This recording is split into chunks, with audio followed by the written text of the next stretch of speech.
ಪುನಶ್ಚೈವಂ ಆಯುರ್ವೇದಂ ವಿಧಾಸ್ಯಸಿ ಅವಶ್ಯಭಾವೇಶ್ಯರ್ಥೋಯಂ ಪ್ರಾಗ್ದೃಷ್ಟಸ್ತ್ವಬ್ಜಯೋನಿನ. ಆ ಧನ್ವಂತರಿ ಅವತಾರದಲ್ಲಿ ಮತ್ತೆ ಆಯುರ್ವೇದವನ್ನು ವಿಸ್ತಾರ ಮಾಡ್ತಾನೆ. ವಿಸ್ತಾರ ಅಂದರೆ ಅದನ್ನು 8 ವಿಭಾಗವಾಗಿ ಮಾಡ್ತಾರೆ.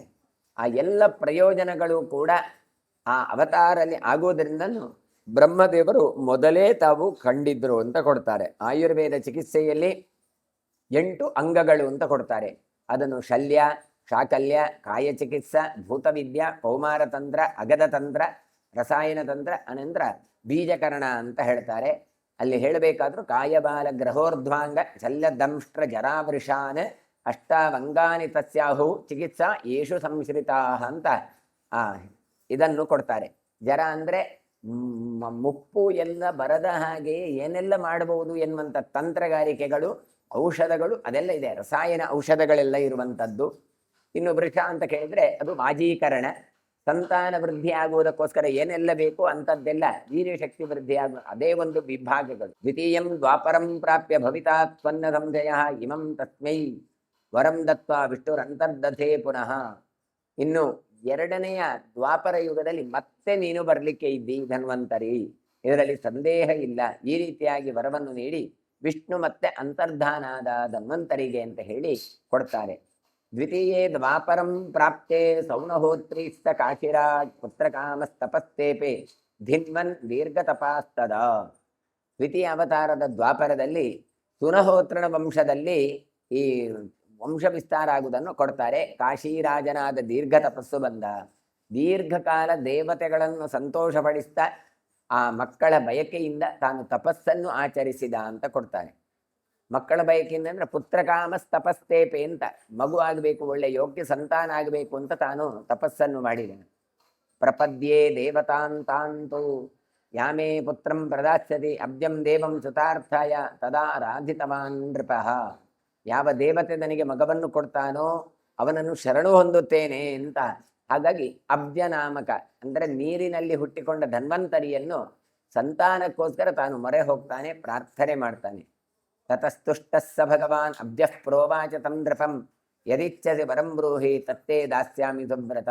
ಅದರಿಂದ ಸಂತೋಷಗೊಂಡಂತಹ ಆ ಧನ್ವಂತರಿ ತಾನು ಅರಸನಿಗೆ ಹೇಳ್ತಾನೆ, ಸಂಯಮಿಯಾಗಿ ಒಳ್ಳೆಯ ವ್ರತಗಳನ್ನು ಆಚರಿಸಿದವನೇ, ಯಾವ ವರ ಬೇಕು ಅದನ್ನು ಕೇಳು, ಕೊಡ್ತೇನೆ ಅಂತ ಹೇಳಿ. ಆಗ ನೃಪಃ ಭಗವಾನ್ ಯದಿ ತುಷ್ಟಸ್ತ್ವಂ ಪುತ್ರೋ ಮೇ ಖ್ಯಾತಿಮಾನ್ ಭವ ತಥೇತಿ ಸಮನುಜ್ಞಾಯ ತತ್ರೈವಾಂತರಧೀಯತ. ಆ ಅರಸ ಹೇಳ್ತಾನೆ, ತಾನು ದೀರ್ಘ ತಪಸ್ಸು ಅಂತ ತಾನು ತಪಸ್ಸನ್ನು ಮಾಡಿದವ. ಅವನು ಕೇಳ್ತಾನೆ, ಯದಿ ತುಷ್ಟಸ್ತ್ವಂ ಪುತ್ರೋ ಮೇ, ನನಗೆ ಒಂದು ವೇಳೆ ನೀನು ಒಲಿದಿದ್ದಿ ಅಂತಾದರೆ ನೀನು ಏನು ಮಾಡಬೇಕು, ನನ್ನ ಮಗನಾಗಿ ಬಾ. ಅದು ಹೇಗೆ ಬರಬೇಕು, ನೀನು ಪ್ರಸಿದ್ಧನಾದಂತಹ ಮಗನಾಗಿ ಬರಬೇಕು ಅಂತ ಹೇಳ್ತಾನೆ. ಕೂಡಲೇ ಅವನು ತಥಾಸ್ತು ಅಂತ ಹೇಳಿ ಅಲ್ಲಿಯೇ ಮಾಯಕನಾಗಿ ಬಿಡ್ತಾನೆ. ತಸ್ಯ ಗೇಹೇ ಸಮುತ್ಪನ್ನೋ ದೇವೋ ಧನ್ವಂತರಿ ಸದಾ ಕಾಶಿರಾಜೋ ಮಹಾರಾಜ ಸರ್ವರೋಗ ಪ್ರಣಾಶನಃ. ಹಾಗಾಗಿ ಅವನ ಮನವೆಯಲ್ಲಿ ಮತ್ತೆ ಈತ ಅಂದರೆ ಅಬ್ಜನಾಗಿ ಇದ್ದಂತಹ ಧನ್ವಂತರಿಯೇ ಮತ್ತೆ ರಾಜನ ಮಗನಾಗಿ ಬರ್ತಾನೆ.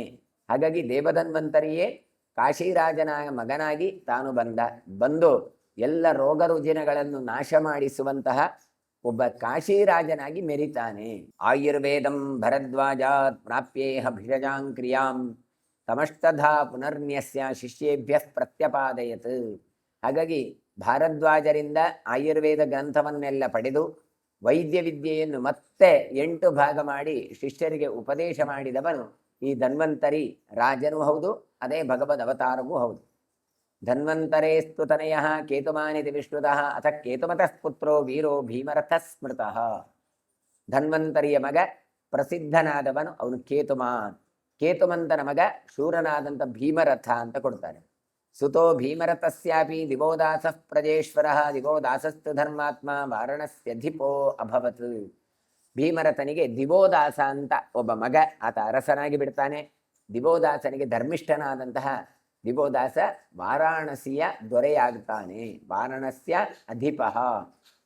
ಏತಸ್ಮಿನ್ನೇವ ಕಾಲೇತು ಪುರೀಂ ವಾರಾಣಸೀಂ ನೃಪ ಶೂನ್ಯಾಂ ನಿವಾಸಯಾಮಾಸ ಕ್ಷೇಮಕೋ ನಾಮ ರಾಕ್ಷಸಃ. ಆ ಸಮಯದಲ್ಲಿ ವಾರಾಣಸಿ ಪಟ್ಟಳಿಯಲ್ಲಿ ಯಾರೂ ಇರ್ತಾ ಇರಲಿಲ್ಲ. ಯಾಕೆ ಕೇಳಿದರೆ ರುದ್ರಾನುಚರನಾದ ಒಬ್ಬ ರಾಕ್ಷಸ ತನ್ನ ವಾಸಸ್ಥಾನವನ್ನಾಗಿ ಅದನ್ನು ಮಾಡಿಕೊಂಡ ಅವನ ಹೆಸರು ಕ್ಷೇಮಕ ಅಂತ ಕೊಡ್ತಾರೆ. ಸಪ್ತಾಹಿತ ಮತಿಮತ ನಿಕುಂಭೇನ ಮಹಾತ್ಮನ ಶೂನ್ಯ ವರ್ಷ ಸಹಸ್ರಂ ವೈ ಭವಿತ್ರಿ ಮಾತ್ರ ಸಂಶಯ.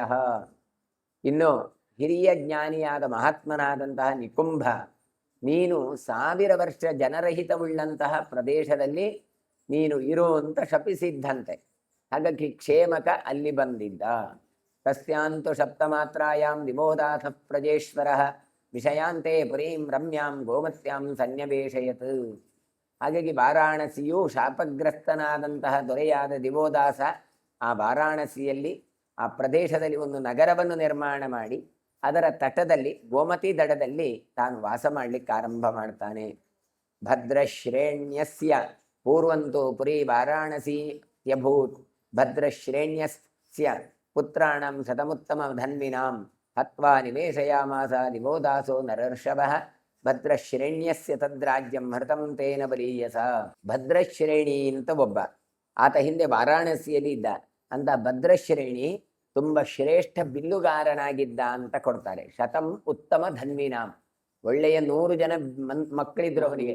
ಎಲ್ಲರೂ ಕೂಡ ಬಿಲ್ವಿದ್ಯೆಯಲ್ಲಿ ಅವರು ಎಕ್ಸ್ಪರ್ಟ್ ಆಗಿದ್ರು. ಹಾಗಾಗಿ ದಿವೋದಾಸ ಏನು ಮಾಡ್ತಾನೆ ಕೇಳಿದ್ರೆ ಅವರನ್ನು ಕೊಂದು ಆ ಭದ್ರ ಶ್ರೇಣಿಯನ ಅರಸೊತ್ತಿಗೆಯನ್ನು ತಾನು ಮುಂದೆ ಕಬಳಿಸ್ತಾನೆ. ವಾರಾಣಸಿ ಜನಮೇಜೆ ಕೇಳ್ತಾನೆ ಆಗ, ವಾರಾಣಸೀಂ ನಿಕುಂಭಸ್ತು ಕಿಮರ್ಥಂ ಶಪ್ತವಾನ್ ಪ್ರಭು ನಿಕುಂಭಶ್ಚತೋ ಧರ್ಮಾತ್ಮ ಸಿದ್ಧಿಕ್ಷೇತ್ರಂ ಶಶಾಪಯ.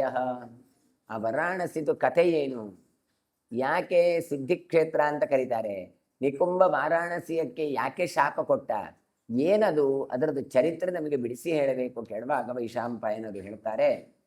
ದಿವೋದಾಸಸ್ತು ರಾಜರ್ಷಿರ್ ನಗರೀಂ ಪ್ರಾಪ್ಯ ಪಾರ್ಥಿವಃ ವಸತಿ ಸ್ಮ ಮಹಾತೇಜಾಃ ಸ್ಫೀತಾಯಾಂತು ನರಾಧಿಪಃ. ರಾಜರ್ಷಿಯಾಗಿದ್ದವನು ದಿವೋದಾಸ ಅಂತ ಆ ಕಾಲದಲ್ಲಿ. ಆತ ವಾರಾಣಸಿಯನ್ನೆಲ್ಲ ಗೆದ್ದು ತೇಜೋವಂತನಾಗಿ ಸಂಪದ್ಭರಿತವಾಗಿ ಅಲ್ಲಿ ತಾನು ರಾಜ್ಯಭಾರ ಮಾಡ್ತಾ ಇದ್ದ. ಏತಸ್ಮಿನ್ನೇವ ಕಾಲೇತು ಕೃತದಾರೋ ಮಹೇಶ್ವರ ದೇವ್ಯಾಸ ಪ್ರಿಯಕಾಮಸ್ತು ನ್ಯವಶತ್ ಚಶುರಾಂತಿಕೆ. ಆ ಸಮಯದಲ್ಲಿ ಪಾರ್ವತಿಯನ್ನು ರುದ್ರದೇವರು ಮದುವೆಯಾಗಿದ್ದು. ಹಾಗಾಗಿ ಆಕೆಯ ಇಷ್ಟಕ್ಕೋಸ್ಕರ ಅಂತ ಮಾವನ ಮನೆಯಲ್ಲಿ ವಾಸ ಆಗಿದ್ರು. ಯಾರು? ಶಿವದೇವರು. ಅಂದರೆ ಪರ್ವತರಾಜನ ಮಗಳಾದಂಥ ಪಾರ್ವತಿಯನ್ನು ರುದ್ರದೇವರು ಮದುವೆ ಆದರು. ರುದ್ರದೇವರು ಮದುವೆಯಾಗಿ ಎಲ್ಲಿ ಅವರು ಹೋಗಬೇಕಿತ್ತು, ಅವರು ತಮ್ಮ ಮನೆಗೆ ಬರಬೇಕಿತ್ತು, ಕೈಲಾಸಕ್ಕೆ ಬರಲಿಲ್ಲ.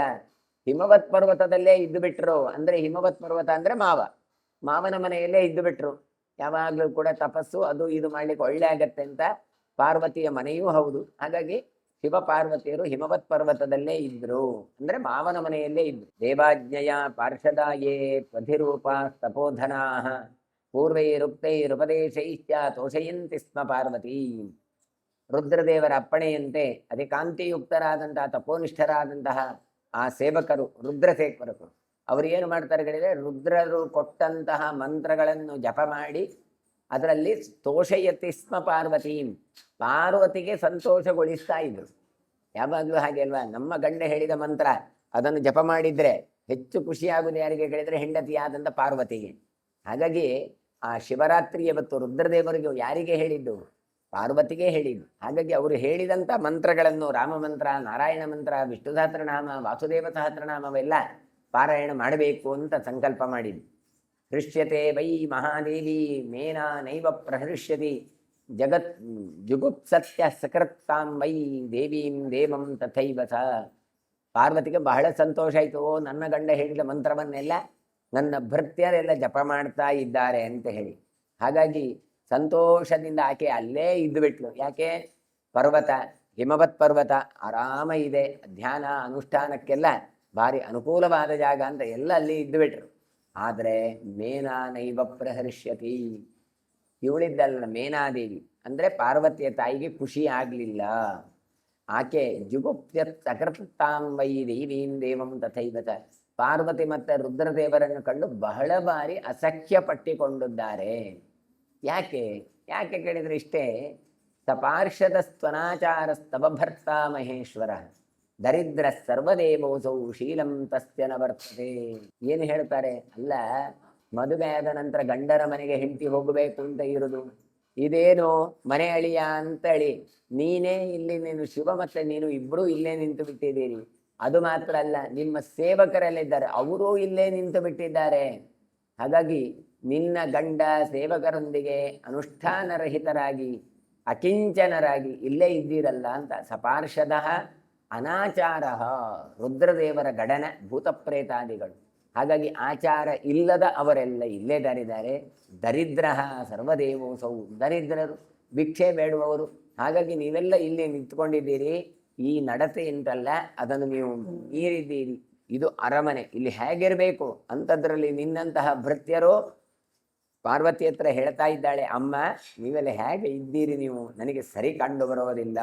ಮಾತ್ರ ತಥೋಕ್ತ ವರದ ಸ್ತ್ರೀಭವಾಚ ಚಕ್ರುಧೆ ಸ್ಥಿತಂ ಕೃತ್ವ ಚ ವರದ ಭವ ಪಾರ್ಶ್ವಮಥಾಗಮತ್. ತಾಯಿಯ ಮಾತನ್ನು ಕೇಳಿ ಎಲ್ಲ ಮಡದಿಗಾದರೂ ಅಷ್ಟೇ ಸಿಟ್ಟು ಬಂದೇ ಬರುತ್ತೆ ಗಂಡನನ್ನು ಬೈಯುವಾಗ.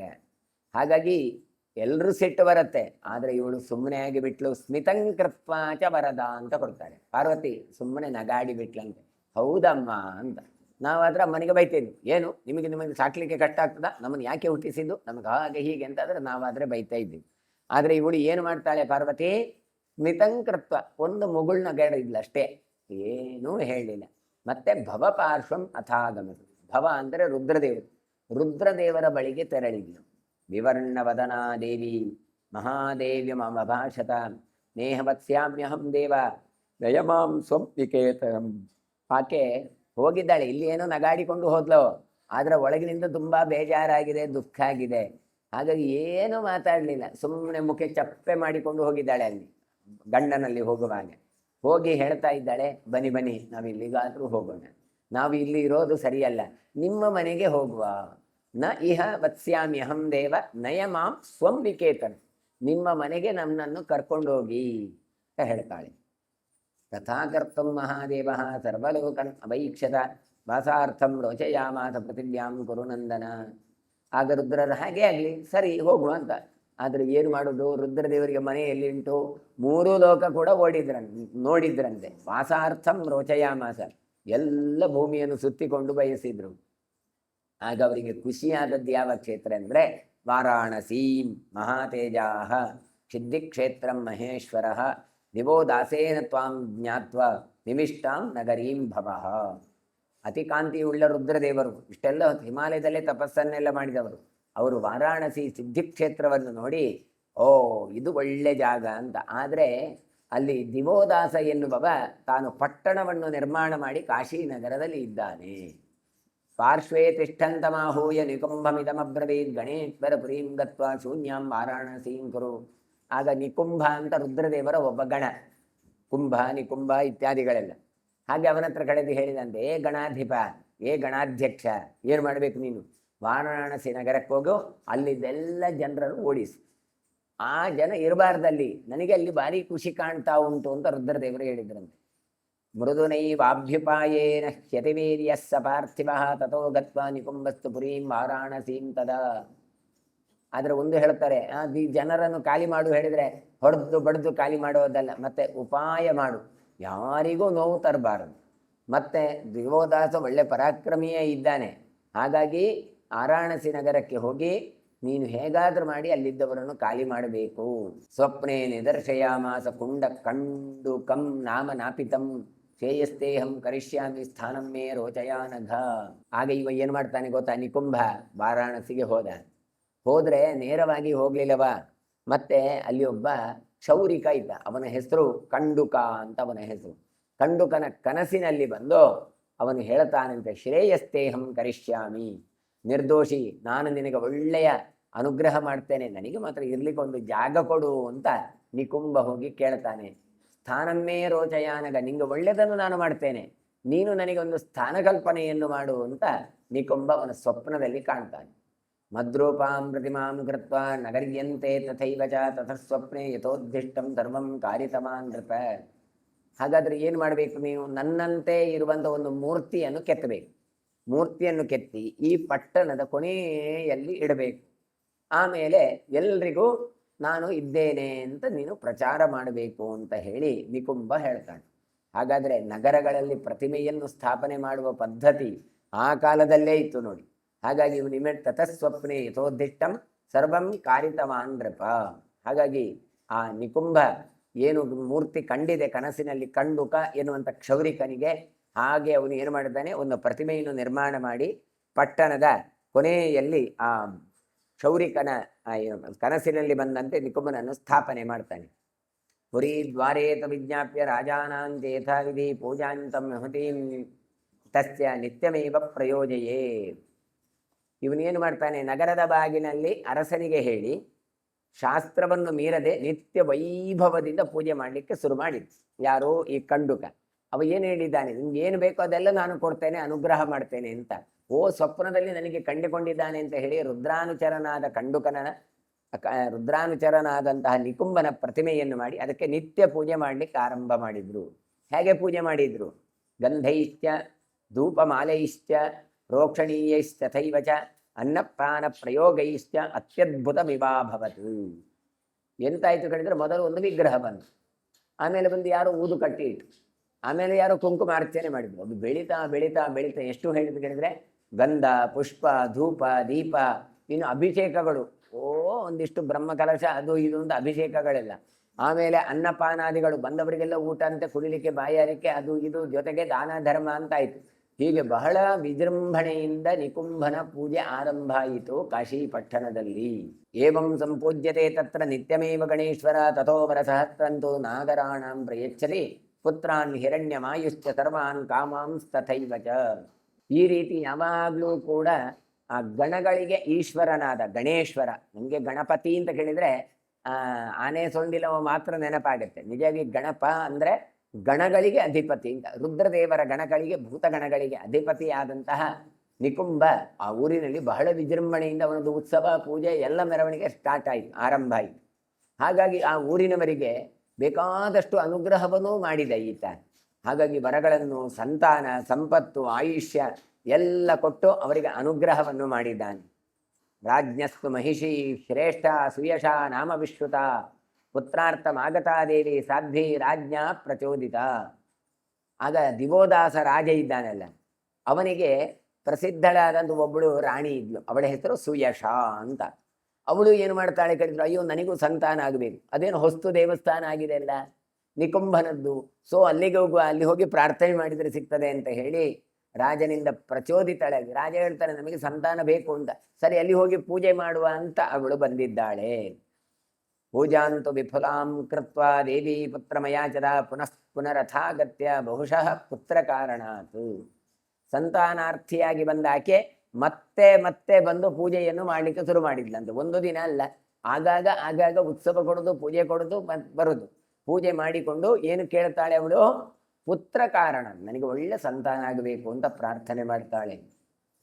ನ ಪ್ರಯಚ್ಯತೆ ಪುತ್ರಂ ಹಿ ನಿಕುಂಭ ಕಾರಣೇನ ಹಿ ರಾಜಾತು ಯದಿನ ಕುಪ್ಯೇತ ಕಾರ್ಯಸಿದ್ಧಿಸ್ತತೋ ಭವೇತ್. ಆದರೆ ಎಲ್ರಿಗೂ ಅನುಗ್ರಹ ಮಾಡಿದ ನಿಕುಂಭ ಸುಯಶ ಮತ್ತೆ ಆ ದಿವೋದಾಸನಿಗೆ ಏನೂ ಮಾಡಲಿಲ್ಲ. ಯಾಕೆ? ಅತ್ಯಂತದಲ್ಲ, ಕೊಡಬಾರ್ದು ಅಂತಲೇ. ಯಾಕೆ ಕೊಡಬಾರ್ದು ಹೇಳಿದ್ರೆ, ಅವರು ಹೇಳ್ತಾರೆ ಅರಸನಿಗೆ ಕೋಪ ಬರಬೇಕು. ಅರಸನಿಗೆ ಕೋಪ ಬಂದರೆ ನನ್ನ ಕೆಲಸ ಸಿದ್ಧಿಯಾಗತ್ತೆ, ಹಾಗಾಗಿ ಕೊಡ್ಲೇ ಇಲ್ಲ. ನೋಡಿ, ನಾವು ಇವತ್ತು ಅದು ಕೊಡ್ಲಿಲ್ಲ ಇದು ಕೊಡ್ಲಿಲ್ಲ ಅಂತ ಕೇಳ್ತೇವೆ. ಪ್ರಾಯ ಭಗವಂತನದ್ದು ಸಂಕಲ್ಪವೇ ಹಾಗಿರ್ತದೆ, ಕೊಡಬಾರ್ದು ಅಂತ. ಕೊಡದೇ ಇದ್ದದ್ದು ಆ ಕಾಲದಲ್ಲಿ ತುಂಬ ಕಷ್ಟ ಅಂತ ಅನಿಸಿದ್ರು ಕೂಡ ದೀರ್ಘಕಾಲದಲ್ಲಿ ಒಂದು ದೊಡ್ಡ ಫಲ ಇರ್ತದೆ. ಹಾಗೆ ಇಲ್ಲಿ ಕೂಡ ಅಥ ದೀರ್ಘೇನ ಕಾಲೇನ ಕ್ರೋಧೋ ರಾಜಾನಮ ವಿಶತ್ ಭೂತ ಏಷ ಮಹಾನ್ ದ್ವಾರಿ ನಾಗರಾಣಂ ಪ್ರಯಚ್ಛತಿ.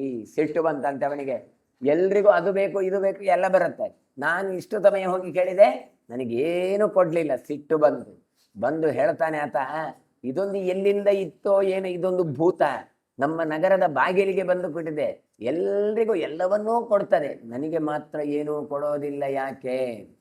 ಪ್ರೀತೋ ವರಾನ್ ವೈ ಶತಶೋ ಮಮ ಕಿನ್ನ ಪ್ರಯಚ್ಛತಿ ಮಾಮಕೈ ಪೂಜ್ಯತೆ ನಿತ್ಯಂ ನಗರಿಯಾಮ್ಮೆ ಸದೈವಹಿ. 100 ಸಲ ನಾನು ಪೂಜೆ ಮಾಡಿದ್ದೇನೆ, 1-2 ಸಲ ಅಲ್ಲ. ಆದರೂ ನನಗೆ ಯಾಕೆ ಸಂತಾನ ಕೊಡ್ತಾ ಇಲ್ಲ?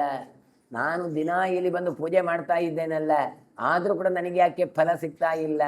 ವಿಜ್ಞಾಪಿತೋ ಮಯಾತ್ಯರ್ಥಂ ದೇವ್ಯಾಮೇ ಪುತ್ರ ಕಾರಣ ನದದಾಚಿಜ ಪುತ್ರಂ ಮೇ ಕೃತಜ್ಞ ಹೇತುನ. ನನ್ನ ಮಡದಿಯು ಅಷ್ಟೇ ಸಂತಾನಕ್ಕೋಸ್ಕರ ಎಷ್ಟು ಸಲ ಬಂದಿದೆ, ನಾವು ಇಷ್ಟು ಎಲ್ಲಿ ಸೇವೆ ಮಾಡಿದ್ದೇವೆ ಇಲ್ಲಿ. ಆದರೂ ಕೂಡ ಈ ನಿಕುಂಭ ಎನ್ನುವಂಥ ದೈವ ಇದು ಕೃತಜ್ಞನಾದವ, ಯಾವ ಕಾರಣಕ್ಕೋಸ್ಕರ ನಮಗೆ ಸಂತಾನ ಕೊಡ್ಲಿಲ್ಲ ಈತ ಅಂತ ಕೇಳ್ತಾರೆ. ತಥೋ ನಾರ್ಹತಿ ಸತ್ಕಾರಂ ಮತ್ಸಕಾಶಾತ್ ವಿಶೇಷತಃ ತಸ್ಮಾತ್ ನಾಶಯಿಷ್ಯಾಮಿ ಸ್ಥಾನಮಸ್ಯ ದುರಾತ್ಮನಃ. ಆದ್ದರಿಂದ ನನಗೆ ಇಷ್ಟರವರೆಗೆ ಏನೂ ಫಲ ಕೊಡದೇ ಇದ್ದದ್ರಿಂದ ನಾನು ಖಂಡಿತ ಇವನನ್ನು ಧ್ವಂಸ ಮಾಡ್ತೇನೆ. ವಿಶೇಷವಾಗಿ ನಾನು ಇಷ್ಟರವರೆಗೆ ಏನು ಪೂಜೆ ಮಾಡಿದ್ದಲ್ಲ, ಇನ್ನು ಮುಂದೆ ಪೂಜೆ ಮಾಡೋದಿಲ್ಲ. ಈ ದುಸ್ವಭಾವದವನವನು, ಕೆಟ್ಟ ಸ್ವಭಾವದವ, ಬೇರೆಯವರಿಗೆಲ್ಲ ಕೊಡ್ತಾನೆ, ನನಗೆ ಮಾತ್ರ ಕೊಡ್ತಾ ಇಲ್ಲ, ಆದ್ದರಿಂದ ನಾನು ಈಗಲೇ ಧ್ವಂಸ ಮಾಡ್ತೇನೆ ಅಂತ ನಿಶ್ಚಯ ಮಾಡ್ತಾನೆ. ಏವಂ ಸತ ವಿನಿಶ್ಚಿತ್ಯ ದುರಾತ್ಮ ರಾಜಗಿಲ್ಬಿಷಿ ಸ್ಥಾನಂ ಗಣಪತೇಸ್ತಸ್ಯ ನಾಶಯಾಮಾಸ ದುರ್ಮತಿ. ಈ ರೀತಿಯಾಗಿ ನಿರ್ಧಾರ ಮಾಡ್ತಾನೆ. ದುಸ್ವಭಾವದಿಂದಾಗಿ, ಕೆಟ್ಟ ಬುದ್ಧಿಯಿಂದಾಗಿ ಅರಸ ಪಾಪಿಯಂತೆ ಆ ಗಣೇಶನ, ಗಣಪತಿಯ ಅಂದರೆ ಆ ನಿಕುಂಭನ ಸ್ಥಳವನ್ನು ಧ್ವಂಸ ಮಾಡಿ ಬಿಡ್ತಾನೆ. ಕೊಟ್ಟದ್ದು ಅವನೇ ಜಾಗ ಅಂತ, ಆಮೇಲೆ ನಾಶ ಮಾಡಿಬಿಡ್ತಾನೆ.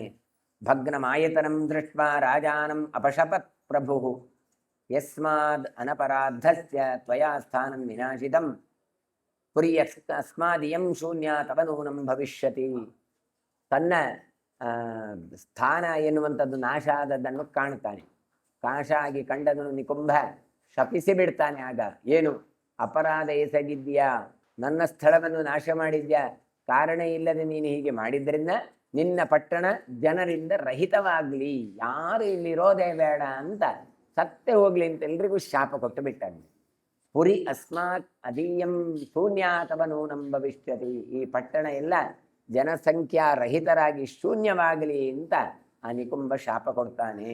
ತತಸ್ತೇನೇತು ಶಾಪೇನ ಶೂನ್ಯ ವಾರಾಣಸಿ ತದಾ ಶಪ್ತ್ವಾ ಪುರೀಂ ಕುಂಭತ್ ಮಹಾದೇವ ಮಥಾಗಮತ್. ಆಮೇಲೆ ಆತನ ಶಾಪದಿಂದಾಗಿ ವಾರಾಣಸಿ ಜನರಹಿತವಾಯಿತು. ಹೀಗೆ ಶಪಿಸಿದ ನಿಕುಂಭ ರುದ್ರದೇವರ ಬಳಿಗೆ ಮತ್ತೆ ತೆರಳಿ ಹೋಗ್ತಾನೆ. ಈಗ ರುದ್ರದೇವರು ಬರಲಿಕ್ಕೆ ಸರಿ ಆಯ್ತು, ಯಾರು ಜನ ಇಲ್ಲ, ಕರಕರಿ ಇಲ್ಲ. ತತಸ್ತೇನಾತು ಶಾಪೇನ ಶೂನ್ಯ ವಾರಾಣಸಿ ತದಾ ಶಪ್ತ್ವಾ ಪುರೀಂ ನಿಕಂಬಸ್ತು ಮಹಾದೇವ ಮಥಾಗಮತ್. ಅಕಸ್ಮಾತ್ತು ಪುರಿ ಸಾತೋ ವಿದ್ರುತ ಸರ್ವತೋಧಿಷಂ ತಸ್ಯಾಂ ಪುರಿಯಾಂ ತಥೋ ದೇವೋ ನಿರ್ಮಮೇ ಪರಮಾತ್ಮನಃ. ಹೀಗಾಗಿ ಏನು ಅಂತ ಕಾರಣ ಇಲ್ಲ, ಎಲ್ಲ ಜನ ಅಲ್ಲಿಂದ ಒಬ್ಬೊಬ್ಬರೇ ಓಡಿ ಹೋಗ್ಲಿಕ್ಕೆ ಆರಂಭ ಮಾಡಿದರು. ಆಗ ರುದ್ರದೇವ ಬಂದು ತನ್ನ ಸ್ಥಾನವನ್ನು ರಚನೆ ಮಾಡಲಿಕ್ಕೆ ಆರಂಭ ಮಾಡಿದಂತೆ. ರಮತೆ ತತ್ರ ವೈದೇವೋ ರಮಮಾಣೋ ಗಿರೇಸ್ತುತಾಂ ನರತಿಂ ತತ್ರ ವೈದೇವಿ ಲಭತೆ ಗೃಹ ವಿಸ್ಮಯ ವಸಾಮ್ಯತ್ರ ನ ಪ್ರಿಯಾಂತು ದೇವಿ ದೇವಮತಾಬ್ರುವತ್ ಅಬ್ರವೀತ್. ಆಗ ರುದ್ರದೇವರು ಪಾರ್ವತಿಯೊಟ್ಟಿಗೆ ವಿಹರಿಸ್ತಾ ಇದ್ರು. ಹಾಗಾಗಿ ಅವರು ಅಚ್ಚರಿಯ ಆ ಸ್ಥಾನ ಅವರು ಬಂದು ಪಾರ್ವತಿಗೆ ಮಾತ್ರ ಹಿಡಿಸ್ಬೇಕಲ್ಲ, ಆಕೆಗೆ ಇಷ್ಟ ಆಗಲಿಲ್ಲ ಅಂತ ಆಕೆ ಏನು ಹೇಳ್ತಾಳೆ ಕೇಳಿದ್ರೆ, ಈ ಪಟ್ಟಣ ಎಲ್ಲ ಪ್ರಯೋಜನ ಇಲ್ಲ, ಯಾರು ಜನವೇ ಇಲ್ಲ ಅಂತ. ನೋಡಿ, ಕೆಲವರಿಗೆ ಜನ ಇರಬಾರ್ದು, ಏಕಾಂತ ಇರಬೇಕು, ಕೆಲವರಿಗೆ ಏಕಾಂತ ಇರಬಾರ್ದು. ಹಾಗೆ ಇಲ್ಲಿ ಇದು ಪಾರ್ವತಿಗೆ ಮಾತ್ರ ಅಷ್ಟು ಇಷ್ಟ ಆಗ್ಲಿಲ್ಲಂತೆ. ಅವಳು ಏನ್ ಹೇಳ್ತಾಳೆ ಗೊತ್ತಾ, ಇದು ಅನಧಿಕಾರಿಗಳಿಗೂ ಮೋಕ್ಷ ಕೊಡುವ ಕ್ಷೇತ್ರ ಇದು, ಹಾಗಾಗಿ ನನಗೆ ಇಷ್ಟ ಆಗ್ಲಿಲ್ಲ. ಯೋಗ್ಯ ವ್ಯಕ್ತಿಗಳಿಗೆ ಮಾತ್ರ ಮೋಕ್ಷ ಕೊಡುವ ಕ್ಷೇತ್ರ ಆಗಿರ್ಬೇಕಿತ್ತು. ಆದ್ರೆ ಯಾರೆಲ್ಲ ಕಾಶಿಯಲ್ಲಿ ಬಂದು ಸಾಯ್ತಾರೋ ಅವರಿಗೆಲ್ಲ ಮೋಕ್ಷ ಕೊಡ್ತಾ ಇದೆಯಲ್ಲ ನೀನು ಅಂತ. ಆ ಕಾಶಿ ಮರಣಾನುಮುಕ್ತಿ ಅಂತ ಇರುತ್ತೆ, ಕಾಶಿಯಲ್ಲಿ ಹತ್ರ ಮೋಕ್ಷಕ್ಕೆ ಅಂತ. ಹಾಗಾಗಿ ಇದೆಲ್ಲ ಅಲ್ಲ. ಮತ್ತೆ ಸಂಸಾರಿಗಳು ಈ ಕ್ಷೇತ್ರದಲ್ಲಿ ಇರಬಾರ್ದು, ಸನ್ಯಾಸಿಗಳು ಮಾತ್ರ ಇರಬಾರ್ದು ಅಂತ ಹೀಗೆಲ್ಲ ನಿಯಮಗಳನ್ನು ಮಾಡಬೇಕು ಅಂತ ಪಾರ್ವತಿ ಹೇಳಿದ್ದಾಳಂತೆ. ಆಗ ರುದ್ರದೇವರು ಹೇಳ್ತಾರೆ, ನಾಹಂ ಭೀಷ್ಮನಿ ವತ್ಸ್ಯಾಮಿ ಅಭಿಮುಕ್ತಂ ಹಿಮೇ ಗೃಹಂ ನಾಹಂ ತತ್ರ ಗಮಿಷ್ಯಾಮಿ ಗಚ್ಚ ದೇವಿ ಗೃಹಂ ಪ್ರತಿ. ಅಲ್ಲಲ್ಲ, ನಾನು ಮತ್ತೆ ಆ ಮನೆಯಲ್ಲಿ ಇರ್ಲಿಕ್ಕೆ ಸಾಧ್ಯ ಇಲ್ಲ. ಯಾವ ಹಿಮಾಲಯದ ಮಾವನ ಮನೆಯಲ್ಲಿ ಇರ್ಲಿಕ್ಕೆ ಸಾಧ್ಯ ಇಲ್ಲ. ನನ್ನ ಮನೆ, ನನ್ನ ದೇವರು ಎಲ್ಲ ಏಕಾಂತದಲ್ಲಿ ಇರುವವರು. ಹಾಗಾಗಿ ನಾನು ಅವಿಮುಕ್ತ, ಗೃಹದಿಂದ ಮುಕ್ತನಾದವ ನಾನು. ಹಾಗಾಗಿ ನಾನು ಮತ್ತೆ ಅಲ್ಲಿಗೆ, ನಾನು ಮತ್ತೆ ಹಿಮಾಲಯಕ್ಕೆ ನಾನು ಬರೋದಿಲ್ಲ. ನೀನು ಬೇಕಾದ್ರೆ ಹೋಗು, ನಾನಂತೂ ಇದೇ ಕಾಶಿ ಕ್ಷೇತ್ರದಲ್ಲೇ ನೆಲೆಸ್ತೇನೆ ಅಂತ ಹೇಳ್ತಾನೆ. ಹಸನ್ನುವಾಚ ಭಗವಾನ್ ತ್ರ್ಯಂಬಕ ತ್ರಿಪುರಾಂತಕಃ ತಸ್ಮಾತ್ ಅವಿಮುಕ್ತಂ ಹಿ ಪ್ರೋಕ್ತಂ ದೇವೇನ ವೈ ಸ್ವಯಂ. ಹೀಗೆ ಮುಕ್ಕಣ್ಣ ನೆನೆಸಿದವ ರುದ್ರದೇವರು ತ್ರಿಪುರಾಂತಕನಾದವರು. ಅವರು ನಗತಾ ನಗತಾ ಈ ವಾರಾಣಸಿಯನ್ನೇ ತಾನೇ ಇದ್ದು ಬಿಡ್ತೇನೆ, ಇದನ್ನೇ ಅವಿಮುಕ್ತ ಅಂತ ಕ್ಷೇತ್ರ ಮಾಡ್ತೇನೆ ಅಂತ ಹೇಳ್ತಾನೆ. ಏವಂ ವಾರಾಣಸಿ ಶಬ್ದ ಅವಿಮುಕ್ತಂಚ ಕೀರ್ತಿತಂ. ಹಾಗಾಗಿ ಶಾಪಗ್ರಸ್ತವಾದಂತಹ ಯಾವ ಈ ಕಾಶಿ ಪಟ್ಟಣ ಅದು ಅವಿಮುಕ್ತ ಕ್ಷೇತ್ರ ಅಂತ ತನ್ನ ಕೀರ್ತಿಯನ್ನು ಪಡೆಯುತ್ತೆ. ಯಸ್ಮಿನ್ ವಸತಿ ವೈ ದೇವಃ ಸರ್ವದೇವ ನಮಸ್ಕೃತಃ ಯುಗೇಶು ತ್ರಿಷು ಧರ್ಮಾತ್ಮ ಸಹ ದೇವ್ಯಾ ಮಹೇಶ್ವರಃ. ಇಲ್ಲಿ ರುದ್ರದೇವರು ಪಾರ್ವತಿಯೊಂದಿಗೆ ತಮ್ಮ ಯಾವ ಕೆಳಗಿನ ಗಣಗಳೆಲ್ಲ ಇದ್ದಾರೆ, ಭೂತಪ್ರೇತಾದಿ ಗಣಗಳು ಅವುಗಳಿಂದ ಕೂಡಿಕೊಳ್ತಾ 3 ಯುಗಗಳಲ್ಲಿ ಧರ್ಮಸ್ವರೂಪಿಯಾಗಿ ರುದ್ರದೇವರು ನೆಲೆಸ್ತಾರೆ ಅಂತ ಕೊಡ್ತಾರೆ. ಅಂತರ್ಧಾನಂ ಕಲವು ಯಾತಿ ತತ್ಪುರಂ ಹಿ ಮಹಾತ್ಮನಃ ಅಂತರ್ಹಿತೆ ಪುರೇ ತಸ್ಮಿನ್ ಪುರಿ ಸಾ ವಸತೆ ಪುನಃ ಏವಂ ವಾರಾಣಸಿ ಶಬ್ದ ನಿಮೇಶಂ ಪುನರಾಗತ. ಹಾಗಾಗಿ ವಾರಾಣಸಿಯು ಕಲಿಯುಗದಲ್ಲಿ ಇರೋದಿಲ್ಲ, ದೇವರಿರುವ ಸ್ಥಳ ಮಾಯಾದ್ರೂ ಕೂಡ ಆ ಪಟ್ಟಣೆ ಮಾತ್ರ ಇರತ್ತೆ ಅಂತ ಕೊಡ್ತಾರೆ. ಹೀಗೆ ವಾರಾಣಸಿ ಶಾಪ ಹೊಂದಿ ಮತ್ತೆ ಜನವಾಸ ಯೋಗ್ಯವಾಯಿತು ಅಂತ ಕೊಡ್ತಾರೆ. ಅಂತರ್ಧಾನಂ ಕಲೌಯಾಂತಿ ಅಂತ ಕಲಿಕಾಲದಲ್ಲಿ ಕಾಣಲಿಕ್ಕೆ ಸಿಕ್ಕೋದಿಲ್ಲ, ಬೇರೆಲ್ಲ ಕಾಲದಲ್ಲಿ ರುದ್ರ ಪಾರ್ವತಿಯವರು ಓಡಾಡ್ತಾ ಇರ್ತಾರೆ. ಭದ್ರಶ್ರೇಣ್ಯಸ್ಯ ಪುತ್ರೋ ವೈ ದುರ್ನಮೋ ನಾಮ ವಿಷ್ಣುದ ದಿವೋ ದಾಸೇನ ಬಾಲೇತಿ ಘೃಣಯಾಸ ವಿವರ್ಜಿತ. ಹೀಗೆ ಹೇಳಿದರೆ ಬೇರೆ ಪುರಾಣಗಳಲ್ಲಿ ಅಲ್ಲಿದ್ದವನು ತಾನು ಕೃಷ್ಣನ ಮೇಲೆಯೇ ತಾನು ಮಾಟ ಮಾಡ್ತಾನೆ, ಕಾಶಿಯಲ್ಲಿರುವಂತಹ ಆ ರಾಜ. ಹಾಗಾಗಿ ಆತ ಅವನ ಮಗನಾದ ಅವನನ್ನು ತಾನು ನಾಶ ಮಾಡ್ತಾನೆ. ಕಾಶಿರಾಜನನ್ನು ಕೃಷ್ಣ ದ್ವಾರಕೆಗೆ ಆಕ್ರಮಣ ಮಾಡಿದಾಗ ಪೌಂಡ್ರಕ ವಾಸುದೇವ ಮತ್ತು ಶ್ರೀಗಾಲ ವಾಸುದೇವ ಅಂತ ಅವರಿಬ್ಬರು ಸೇರಿ ಕೃಷ್ಣನ ಮೇಲೆ ಆಕ್ರಮಣ ಮಾಡ್ತಾರೆ. ಅಲ್ಲಿದ್ದಂಥವನನ್ನು ನಾಶ ಮಾಡಿದಾಗ ಅವನ ಮಗನಾದ ಸುದಕ್ಷಿಣ ಎನ್ನುವವನು ಕೃಷ್ಣನ ಮೇಲೆ ಮಾಟ ಮಂತ್ರ ಕೃತ್ರಿಮಾದಿಗಳನ್ನು ಮಾಡ್ತಾನೆ. ಕೃಷ್ಣ ತನ್ನ ಕೈಯಲ್ಲಿರುವ ಸುದರ್ಶನ ಚಕ್ರವನ್ನು ಬಿಡ್ತಾನೆ, ಅದು ನೇರವಾಗಿ ಹೋಗಿ ಕಾಶಿಯಲ್ಲಿರುವ ಸುದಕ್ಷಿಣನನ್ನು ನಾಶ ಮಾಡಿ ಪಟ್ಟಣವನ್ನು ನಾಶ ಮಾಡುತ್ತೆ. ಹಾಗಾಗಿ ಅದು ಸ್ಮಶಾನ ಕ್ಷೇತ್ರ ಆಯಿತು. ಎಂದಿಗೆ ಅವಿಮುಕ್ತ ಆಯಿತು, ಜನ ಇಲ್ಲ ಅಂತ ಆದ್ರಲ್ಲ, ಅಲ್ಲಿಗೆ ರುದ್ರದೇವರು ಬಂದು ತಾವು ವಾಸವನ್ನು ಮಾಡಲಿಕ್ಕೆ ಆರಂಭ ಮಾಡಿದರು. ಅಂತೂ ಇಂತೂ ಬಹಳಷ್ಟು ಶಾಪಗಳಿರೋದ್ರಿಂದ ಅಂತಹ ಕಾಶಿ ಅದು ಪುಣ್ಯಕ್ಷೇತ್ರ ಆದರೂ ಕೂಡ ಜನ ನಿಬಿಡವಾಗಿದ್ದ ಕ್ಷೇತ್ರ ಜನರಹಿತರಾಗಿ ರುದ್ರದೇವರ ವಾಸಸ್ಥಾನಕ್ಕೆ ಯೋಗ್ಯ ಆಯಿತು ಎನ್ನುವಂಥದ್ದು ಬೇರೆ ಬೇರೆ ಪುರಾಣಗಳಲ್ಲಿ ಉಲ್ಲೇಖ ಕೊಡ್ತಾರೆ. ಹೀಗೆ ವಾರಾಣಸಿ ಮತ್ತೆ ಕಾಲಕ್ರಮೇಣ ಜನವಾಸ ಯೋಗ್ಯ ಭೂಮಿಯಾಯಿತು ಕಲಿಕಾಲದಲ್ಲಿ. ಭದ್ರಶ್ರೇಣ್ಯ ಅಂತ ಇದ್ದಾನೆಲ್ಲ ಅವನ ಮಗ ದುರ್ದಮ ಅಂತ. ಆ ದುರ್ದಮನ ಯುದ್ಧದಲ್ಲಿ ದಿವೋದಾಸನ ಎಂಬವನಿಂದ, ದುರ್ದಮ ಎನ್ನುವವನು ಭದ್ರಶ್ರೇಣ್ಯನ ಮಗ. ಆ ಯುದ್ಧದಲ್ಲಿ ದಿವೋದಾಸ ಬರ್ತಾನೆ. ಆದರೆ ದಿವೋದಾಸ ಚಿಕ್ಕ ಹುಡುಗ ಆಗಿದ್ದ. ದಿವೋದಾಸೇನ ಬಾಲೇತಿ ಘೃಣಯಾಸ ವಿವರ್ಜಿತ. ಇವ ಏನು ಮಾಡ್ತಾನೆ, ದಿವೋದಾಸನನ್ನು ಬಿಟ್ಟು ಬಿಟ್ಟ. ಚಿಕ್ಕ ಮಗು, ಇದು ಬಿಟ್ಟು ಬಿಡುವ, ಯಾಕೆ ಇವನನ್ನು ಕೊಲ್ಲೋದು ಅಂತ ಹೇಳಿ. ಹೈಹಯಸ್ತುದಾಯಾದ್ಯಾಂ ಕೃತವಾನ್ ವೈ ಮಹೀಪತಿ ಆಯಕ್ರೇ ಪಿತೃದಾಯಾದ್ಯಾಂ ದಿವೋದಾಸ ಹೃತಂ ಬಲಾತ್. ಆ ದುರ್ದಮ ಏನು ಮಾಡ್ತಾನೆ, ಹೈಹಯನನ್ನು ತಂದೆಯಾಗಿ ಸ್ವೀಕರಿಸಿ ತಂದೆಯಿಂದ ದಿವೋದಾಸನನ್ನು ಕಳೆದುಕೊಂಡು ಮತ್ತೆ ರಾಜ್ಯವನ್ನು ಮರಳಿ ಪಡಿತಾನೆ. ಭದ್ರಶ್ರೇಣ್ಯಸ್ಯ ಪುತ್ರೇಣ ದುರ್ದಮೇನ ಮಹಾತ್ಮನ ವೈರಸ್ಯಾಂತಂ ಮಹಾರಾಜ ಕ್ಷತ್ರಿಯೇಣ ವಿಧಿಸತ. ಭದ್ರಶ್ರೇಣ್ಯನ ಮಗ ದುರ್ದಮ ಅಂತ. ಅವ ದಿವೋದಾಸನಿಗೆ ಕೊನೆಯವರೆಗೂ ಕೂಡ ವೈರತ್ವವನ್ನು ಬೆಳೆಸಿ ಯುದ್ಧವನ್ನೇ ಮಾಡ್ತಾ ಇದ್ದ. ದಿವೋದಾಸ ದೃಷದ್ವತ್ಯಾಂ ವೀರೋ ಜಜ್ಞೆ ಪ್ರತರ್ದನಃ ತೇನ ಪುತ್ರೇಣ ಬಾಲೇನ ಪ್ರಹೃತಂ ತಸ್ಯ ವೈ ಪುನಃ. ದಿವೋದಾಸನಿಗೆ ದೃಷದ್ವತಿ ಅಂತ ಪತ್ನಿ. ಅಲ್ಲಿ ಶೂರನಾದವನು ಒಬ್ಬ ಹುಡುಗ ಹುಟ್ಟುಕೊಳ್ತಾನೆ, ಅವನೇ ಪ್ರತರ್ದನ ಅಂತ. ಅವ ನೋಡ್ಲಿಕ್ಕೆ ಚಿಕ್ಕ ಹುಡುಗ ಇದ್ದ, ಆದರೆ ಬಾಲೇನ ಪ್ರಹೃತಂ ತಸ್ಯ ವೈ ಪುನಃ. ಆತ ಮಹಾಪರಾಕ್ರಮಿಯಾಗಿ ಆ ರಾಜ್ಯವನ್ನು ಮರಳಿ ತಾನು ಪಡಿತಾನೆ. ಪ್ರತರ್ದನಸ್ಯ ಪುತ್ರವು ದ್ವೌ ವತ್ಸಭಾರ್ಗೌ ಬಭೂವತು ವತ್ಸಪುತ್ರೌ ಚ್ಯಲರ್ಕಸ್ತು ಸನ್ನತಿಸ್ತಸ್ಯ ಚಾತ್ಮಜ. ಆ ಪ್ರತರ್ದನನಿಗೆ 2 ಮಕ್ಕಳು, ಅದು ವತ್ಸ ಮತ್ತೆ ಭರ್ಗ ಅಂತ ಎನ್ನುವನು.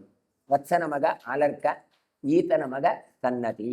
ಅಲರ್ಕ ಕಾಶಿರಾಜಸ್ತು ಬ್ರಹ್ಮಣ್ಯತ್ಯರ್ಥಸಂಗರ ಅಲರ್ಕಂ ಬ್ರಜರಾಜರ್ಷಿಂ ಶ್ಲೋಕೋ ಗೀತಃ ಪುರಾತನೈಃ. ಕಾಶಿರಾಜನಾದ ಅಲರ್ಕ ಆತ ದೈವಜ್ಞ, ಸತ್ಯವಾದಿಯಾಗಿದ್ದ. ದೈವಜ್ಞ ಅಂದರೆ ಜ್ಯೋತಿಷವನ್ನೆಲ್ಲ ತಿಳಿದವ. ಹಾಗಾಗಿ ರಾಜರ್ಷಿಗಳೆಲ್ಲವರು ಕೂಡ ಅವನನ್ನು ಹೊಗಳುತ್ತಾರೆ.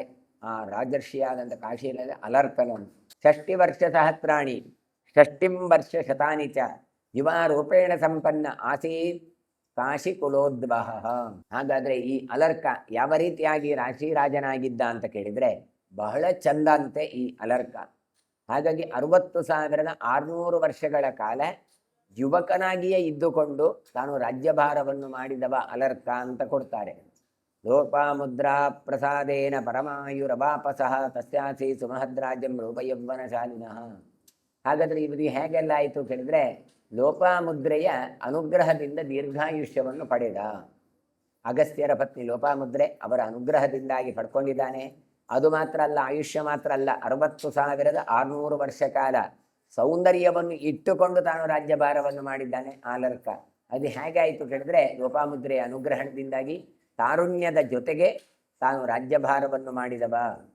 ಶಾಪಸ್ಯಾಂತೆ ಮಹಾಬಾಹುರು ಹತ್ವಾ ಕ್ಷೇಮಕರಾಕ್ಷಸಂ ರಮ್ಯಾಂ ನಿವೇಶಯಾಮಾಸ ಪುರೀಂ ವಾರಾಣಸೀಂ ಪುನಃ. ಶಾಪದ ಕೊನೆಯಲ್ಲಿ ಕ್ಷೇಮಕರಾಜನನ್ನು ಕೊಂದು ಸುಂದರವಾದ ವಾರಾಣಸಿ ನಗರವನ್ನು ತಾನು ನಿರ್ಮಿಸಿದ. ಶಾಪದ ಕೊನೆ ಅಂತ ಕೇಳಿದರೆ ಯಾವುದಕ್ಕೂ ಕೂಡ ಒಂದು ಕೆಟ್ಟದ್ದಕ್ಕೂ ಒಂದು ಕಾಲ ಅಂತ ಇರ್ತದೆ, ಒಳ್ಳೆದಕ್ಕೂ ಒಂದು ಕಾಲ ಅಂತ ಇರ್ತದೆ. ಆ ಕಾಲದ ಕರ್ಮದ ಶಾಪದ ಪ್ರಭಾವ ಕಡಿಮೆ ಆಗ್ತಾ ಆಗ್ತಾ ಆಗ್ತಾ ಬರುವಾಗ ಈತ ವಾರಾಣಸಿ ನಗರವನ್ನು ತಾನು ನಿರ್ಮಾಣ ಮಾಡುತ್ತಾನೆ. ಸನ್ನತೆ ಯಾಕೆ ಅದು ಕೇಳಿದರೆ ಅದು ಕೋಟಿ ಕೋಟಿ ವರ್ಷ ಆದರೂ ಕೂಡ ಅದು ಒಂದಲ್ಲ ಒಂದು ದಿನ ಕರ್ಮ ಎನ್ನುವಂಥದ್ದು ನಾಶ ಆಗೇ ಆಗತ್ತೆ ಅಂತ ಕೊಡ್ತಾನೆ. ಸನ್ನತೇರಪಿ ದಾಯಾದಃ ಸುನೀಥೋ ನಾಮ ಧಾರ್ಮಿಕಃ ಸುನೀತಸ್ಯತೋ ದಾಯಾದಃ ಕ್ಷೇಮ್ಯೋ ನಾಮ ಮಹಾಯಶಃ. ಈಗ ಸನ್ನತಿ ಅಂತ ಹೇಳಿದರು, ಸನ್ನತಿಯ ಮಗ ಸುನೀತ, ಅವ ಧರ್ಮಿಷ್ಠ ರಾಜ ಆಗಿದ್ದ. ಸುನೀತನ ಮಗ ಕ್ಷೇಮ ಅಂತ, ಆ ಕ್ಷೇಮನಿಗೆ ಕೀರ್ತಿಮಂತ ಅಂತ ಮಗ ಹುಟ್ಟಿಕೊಳ್ತಾನೆ. ಕ್ಷೇಮಸ್ಯ ಕೇತುಮಾನ್ ಪುತ್ರ ಕೇತುಸ್ತಸ್ಯ ಚಾತ್ಮಜಃ ಸುಕೇತೋಸ್ತನಯಶ್ಚಾಪಿ ಧರ್ಮಕೇತುರಿತಿ ಸ್ಮೃತಃ. ಕ್ಷೇಮ್ಯನ ಮಗ ಕೇತುಮಾನ್, ಈತನ ಮಗ ಸುಕೇತು, ಸುಕೇತುವಿನ ಮಗ ಧರ್ಮಕೇತು. ಧರ್ಮಕೇತೋಸ್ತು ದಾಯಾದಃ ಸತ್ಯಕೇತುರ್ಮಹಾರಥಃ ಸತ್ಯಕೇತುಸ್ತಶ್ಚಾಪಿ ವಿಭುರ್ನಾಮ ಮಹೇ ಪ್ರಜೇಶ್ವರಃ. ಧರ್ಮಕೇತುವಿನ ಮಗ ಸತ್ಯಕೇತು ಅಂತ ಅವ ಮಹಾರಥ. ಸತ್ಯಕೇತುವಿನ ಮಗ ವಿಭು ಎನ್ನುವಂತಹ ರಾಜನಾಗಿದ್ದ.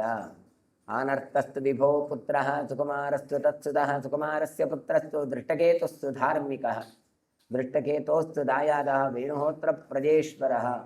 ವಿಭುವಿನ ಮಗ ಆನರ್ತ ಅಂತ, ಅವನ ಮಗ ಸುಕುಮಾರ, ಅವನ ಮಗ ಧರ್ಮಜ್ಞನಾದಂಥ ದೃಷ್ಟಕೇತು, ದೃಷ್ಟಕೇತುವಿನ ಮಗ ಮಹಾರಾಜನಾದಂತಹ ವೇಣುಹೋತ್ರ ಅಂತ ಅವನ ಹೆಸರು. ವೇಣುಹೋತ್ರನ ಮಗ ವೇಣುಹೋತ್ರ ಸುತಶ್ಚಾಪಿ ಭರ್ಗೋ ನಾಮ ಪ್ರಜೇಶ್ವರ ವತ್ಸಸ್ಯ ವತ್ಸಭೂಮಿಸ್ತು ಮೃಗಭೂಮಿಸ್ತು ಭಾರ್ಗವ. ವೇಣುಹೋತ್ರವನ ಮಗ ಭರ್ಗರಾಜ ಅಂತ, ಆ ವತ್ಸ ಅಂತ ಇನ್ನೊಬ್ಬ ಮಗ ಇದ್ದ. ವತ್ಸಭೂಮಿಯಿಂದಾಗಿ ಅವನು ವತ್ಸಭೂಮಿ ಅಂತ ಹೆಸರು ಬಂತು ಅಂತ ಕೊಡ್ತಾರೆ. ಭಾರ್ಗವನ ಮಗ ಭೃಗು ಎನ್ನುವವನು ಹುಟ್ಟಿಕೊಳ್ತಾನೆ. ಅಲ್ಲಿ ಭೃಗುಭೂಮಿ ಅಂತ ಅವನದ್ದು ಹೆಸರು. ಏತೆ ತ್ವಂಗಿರಸಃ ಪುತ್ರಾಃ ಜಾತಾ ವಂಶೇಥ ಭಾರ್ಗವೇ ಬ್ರಾಹ್ಮಣಾಃ ಕ್ಷತ್ರಿಯಾ ವೈಶ್ಯಾಃ ತ್ರಯೋ ಪುತ್ರಾ ಸಹಸ್ರಶಃ ಇತ್ಯೇತೆ ಕಾಶಯಃ ಪ್ರೋಕ್ತಾಃ ನಹುಷಸ್ಯ ನಿಬೋಧಮೇ. ಈ ರೀತಿಯಾಗಿ ಅಂಗಿರಸರ ಮಕ್ಕಳಾಗಿ ಇವರೆಲ್ಲರೂ ಕೂಡ ಭಾರ್ಗವ ಕುಲದಲ್ಲಿ ಬಂದವರು. ಇದರಲ್ಲಿ ದ್ವಿಜ, ಕ್ಷತ್ರ, ವಿಟ್, ಶೂದ್ರ ಅಂತ ಹೀಗೆ ಎಲ್ಲ ವರ್ಣದವರು ಕೂಡ ಸಾವಿರಾರು ಮಂದಿ ಇದ್ದರು. ಇವರೆಲ್ಲರೂ ಕೂಡ ಕಾಶಿರಾಜರು ಅಂತ ಪ್ರಸಿದ್ಧರಾಗಿದ್ದರು. ಇನ್ನು ಮುಂದೆ ಪ್ರೋಕ್ತ ನಹುಷಸ್ಯ ನಿಬೋಧಮೇ. ಈಗ ನಹುಷನ ಚರಿತ್ರೆಯನ್ನು ಹೇಳ್ತೇನೆ ಅಂತ ಹೇಳ್ತಾ ಇದ್ದಾನೆ. ವೈಶಂಪಾಯನುವಾಚ ಯಯಾತಿಯ ವಂಶವನ್ನು ವಿಸ್ತಾರ ಮಾಡ್ತಾನೆ. ನಹುಷಸ್ಯ ತು ದಾಯಾದಾಃ ಷಡೀಂದ್ರೋಪಮ ತೇಜಸಃ ಉತ್ಪನ್ನಾಃ ಪಿತೃಕನ್ಯಾಯಾಂ ವಿರಾಜಾಯಾಂ ಮಹೋಜಸಃ ಯತಿರ್ಯಯಾತಿ ಸಂಯಾತಿರಾಯಾತಿರ್ಯಾತಿರೇವ ಚ ಸಂಯಾತಿ ಷಷ್ಠತಸ್ತೇಷಾಂ ತು ಯಯಾತಿ ಪಾರ್ಥಿವೋ ಭವತ್ ಯತಿರ್ಜ್ಯೇಷ್ಠಸ್ತು ತೇಷಾಂ ವೈ ಯಯಾತಿಶ್ಚ ತತಃಪರಂ. ಇವರು ವೈಶಂಪಾಯನರು ಚರಿತ್ರೆಯನ್ನು ಮುಂದೆ ಹೇಳಿ ನಹುಷನ ಚರಿತ್ರೆಯನ್ನು ಹೇಳ್ತಾ ಇದ್ದಾರೆ. ಅವರು ಹೇಳ್ತಾರೆ, ಹಿಂದೆ ಸುಸ್ವಧ ಅಂತ ಒಬ್ಬ ಪಿತೃದೇವತೆಗಳ ಮಾನ್ಯಸ ಕನ್ನಿಕೆಯಾಗಿರುವವಳು ಬಂದಿದ್ದಾಳೆ. ಅವರು ವಿರಜೆ ಅಂತ ಅವಳ ಹೆಸರು. ಅಂತಹ ವಿರಜೆಯಲ್ಲಿ ನಹುಷನಿಗೆ ಇಂದ್ರನಿಗೆ ಸಮಾನವಾದ ಕಾಂತಿ ಉಳ್ಳಂತ 6 ಜನ ಮಕ್ಕಳು ಹುಟ್ಟಿಕೊಳ್ತಾರೆ. ಹಾಗಾಗಿ ನಹುಷ ಮತ್ತೆ ವಿರಜೆ ಇವರಿಗೆ 6 ಜನ ಮಕ್ಕಳು. ಯಾರೊಬ್ಬರ ಹೆಸರು ಯತಿ, ಯಯಾತಿ, ಸಂಯಾತಿ, ಆಯಾತಿ, ಯಾತಿ ಅಂತೇಳಿ ಸುಯಾತಿ ಅಂತ ಕೊಡ್ತಾರೆ. ಹಾಗಾಗಿ ಈ ಯಯಾತಿ ರಾಜನಾಗ್ತಾನೆ, ಯತಿ ಹಿರಿಯವ. ಬಳಿಕ ಯಯಾತಿ ಹುಟ್ಟಿಕೊಂಡವ. ಕಕುಸ್ಥ ಕನ್ಯಾಂ ಗಾಂ ನಾಮ ಲೇಭೆ ಪರಮಧಾರ್ಮಿಕ ತೇನಾಸೌ ಮೋಕ್ಷಮಾಸ್ಥಾಯ ಬ್ರಹ್ಮಭೂತ ಭವನ್ ಮುನಿ. ಧರ್ಮಿಷ್ಠನಾದಂತಹ ಯತಿ ಕಕುಸ್ಥ ವಂಶದಲ್ಲಿರುವಂಥ ಒಂದು ಕನ್ಯೆಯನ್ನು ಮದುವೆ ಆಗುತ್ತಾಳೆ. ಅವಳ ಹೆಸರು ಗೌ ಅಂತ ಅವಳ ಹೆಸರು. ಹಾಗಾಗಿ ಬ್ರಹ್ಮಜ್ಞಾನಿಯಾಗಬೇಕು, ತಾನು ಮೋಕ್ಷವನ್ನು ಪಡೆಯಬೇಕು ಎನ್ನುವಂಥ ಬಯಕೆ ಇದ್ದದ್ರಿಂದ ಆವ ಮುನಿಯಾಗಿ ಸನ್ಯಾಸಿಯಾಗಿ ತಾನು ಕಾಡಿಗೆ ಹೊರಟು ಹೋಗ್ತಾನೆ. ಹಾಗಾಗಿ ಅದರ ನಂತರ ಬಂದಂತಹ ಯಯಾತಿ ತಾನು ಚಕ್ರವರ್ತಿ ಆಗುತ್ತಾನೆ ಅಂತ ಕಾರಣವನ್ನು ಕೊಡ್ತಾರೆ. ತೇಷಾಂ ಯಯಾತಿ ಸ್ಪಂಚಾನಾಂ ವಿಜಿತ್ಯ ವಸುಧಾಮಿಮಾಂ ದೇವಯಾನಿ ಮುಷನಸಃ ಸುತಾಂ ಭಾರ್ಯಮವಾಪಹ ಧರ್ಮಿಷ್ಠ ಮಾಸುರೀಂ ಚೈವ ತನಯಾಂ ವೃಷಪರ್ಮಣಃ. ಉಳಿದ 5 ಜನರಲ್ಲಿ ತಾನು ಯತಿಯಾಗಿ ಹೊರಟು ಹೋಗ್ತಾನೆ. ಉಳಿದ ಜನರಲ್ಲಿ ಯಯಾತಿ ಭೂಮಿಯನ್ನು ಜಯಿಸಿ ತಾನು ಶುಕ್ರಾಚಾರ್ಯರ ಮಗಳಾದಂತಹ ದೇವಯಾನಿಯನ್ನು ತಾನು ಪತ್ನಿಯನ್ನಾಗಿ ಮಾಡಿಕೊಳ್ತಾನೆ. ಅದೇ ರೀತಿಯಾಗಿ ವೃಷಪರ್ವ ಅಂತ ಒಬ್ಬ ರಾಜ, ವೃಷಪರ್ವರಾಜನ ಮಗಳಾದ ಶರ್ಮಿಷ್ಠೆಯನ್ನು ತನ್ನ ಪತ್ನಿಯಾಗಿ ಮಾಡಿಕೊಂಡ. ಹೀಗೆ ಯಯಾತಿ ಚಕ್ರವರ್ತಿಗೆ 2 ಜನ ಪತ್ನಿಯರು, ದೇವಯಾನಿ ಮತ್ತೆ ಶರ್ಮಿಷ್ಠ ಅಂತ. ಯದುಂಚ ತುರ್ವಸುಂಚೈವ ದೇವಯಾನಿ ವ್ಯಜಾಯ ದುಃಖಂಚಾನು ತಥಾ ಪೂರ್ವಂ ಶರ್ಮಿಷ್ಠ ವಾರ್ಷಪಾರ್ವಣಿ. ಇದು ಭಾಗವತದಲ್ಲಿಯೂ ಕೂಡ ಹೇಳಿದಂತಹ ಕಥೆ. ಯದು ಮತ್ತೆ ತುರ್ವಸು ಅಂತ 2 ಮಕ್ಕಳನ್ನು ದೇವಯಾನಿ ಹಿಡಿತಾಳೆ. ದೃಕ್ಯ ಅನು ಪೂರ್ವ ಅಂತ ಮಕ್ಕಳು ವೃಷಪರ್ವನ ಮಗಳಾದ ಶರ್ಮಿಷ್ಠೆಯಿಂದ ಹುಟ್ಟಿಕೊಂಡವರು ಅಂತ ಕೊಡ್ತಾರೆ.